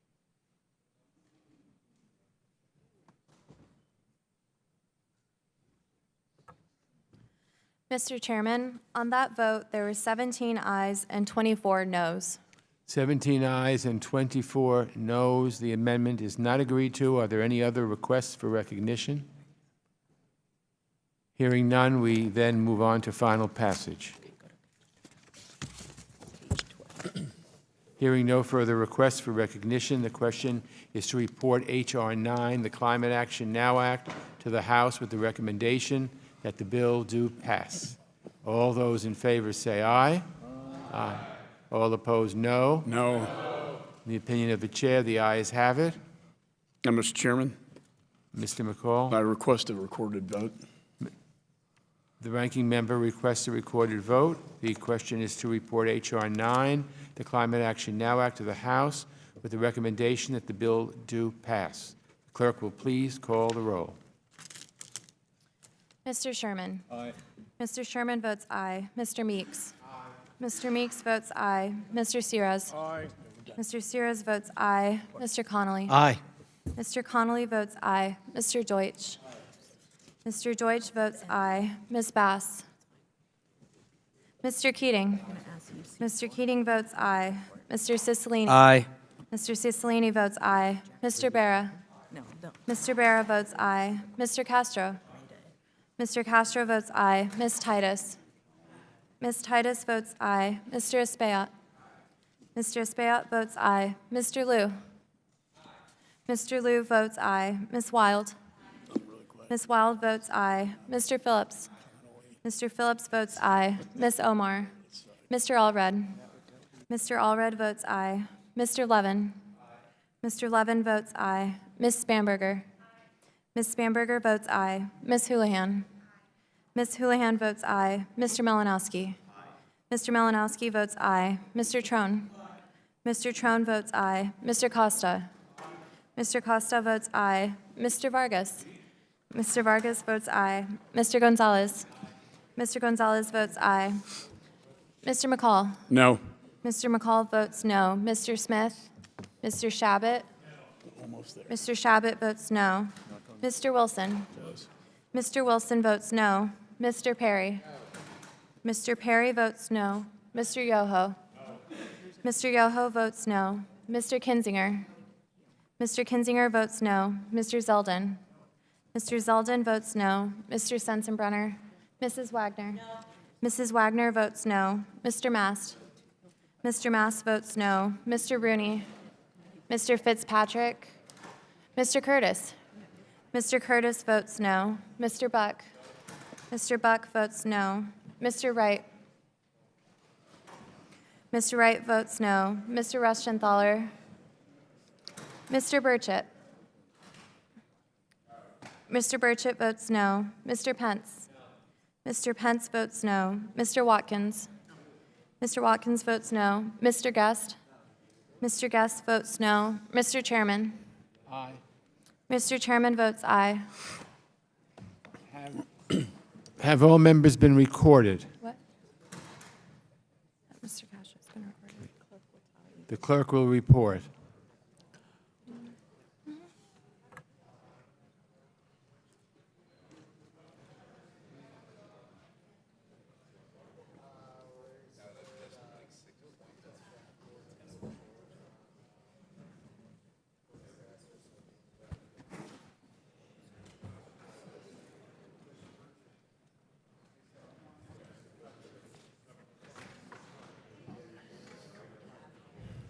Mr. Chairman, on that vote, there were 24 ayes and 16 noes. 24 ayes and 16 noes. The ayes have it.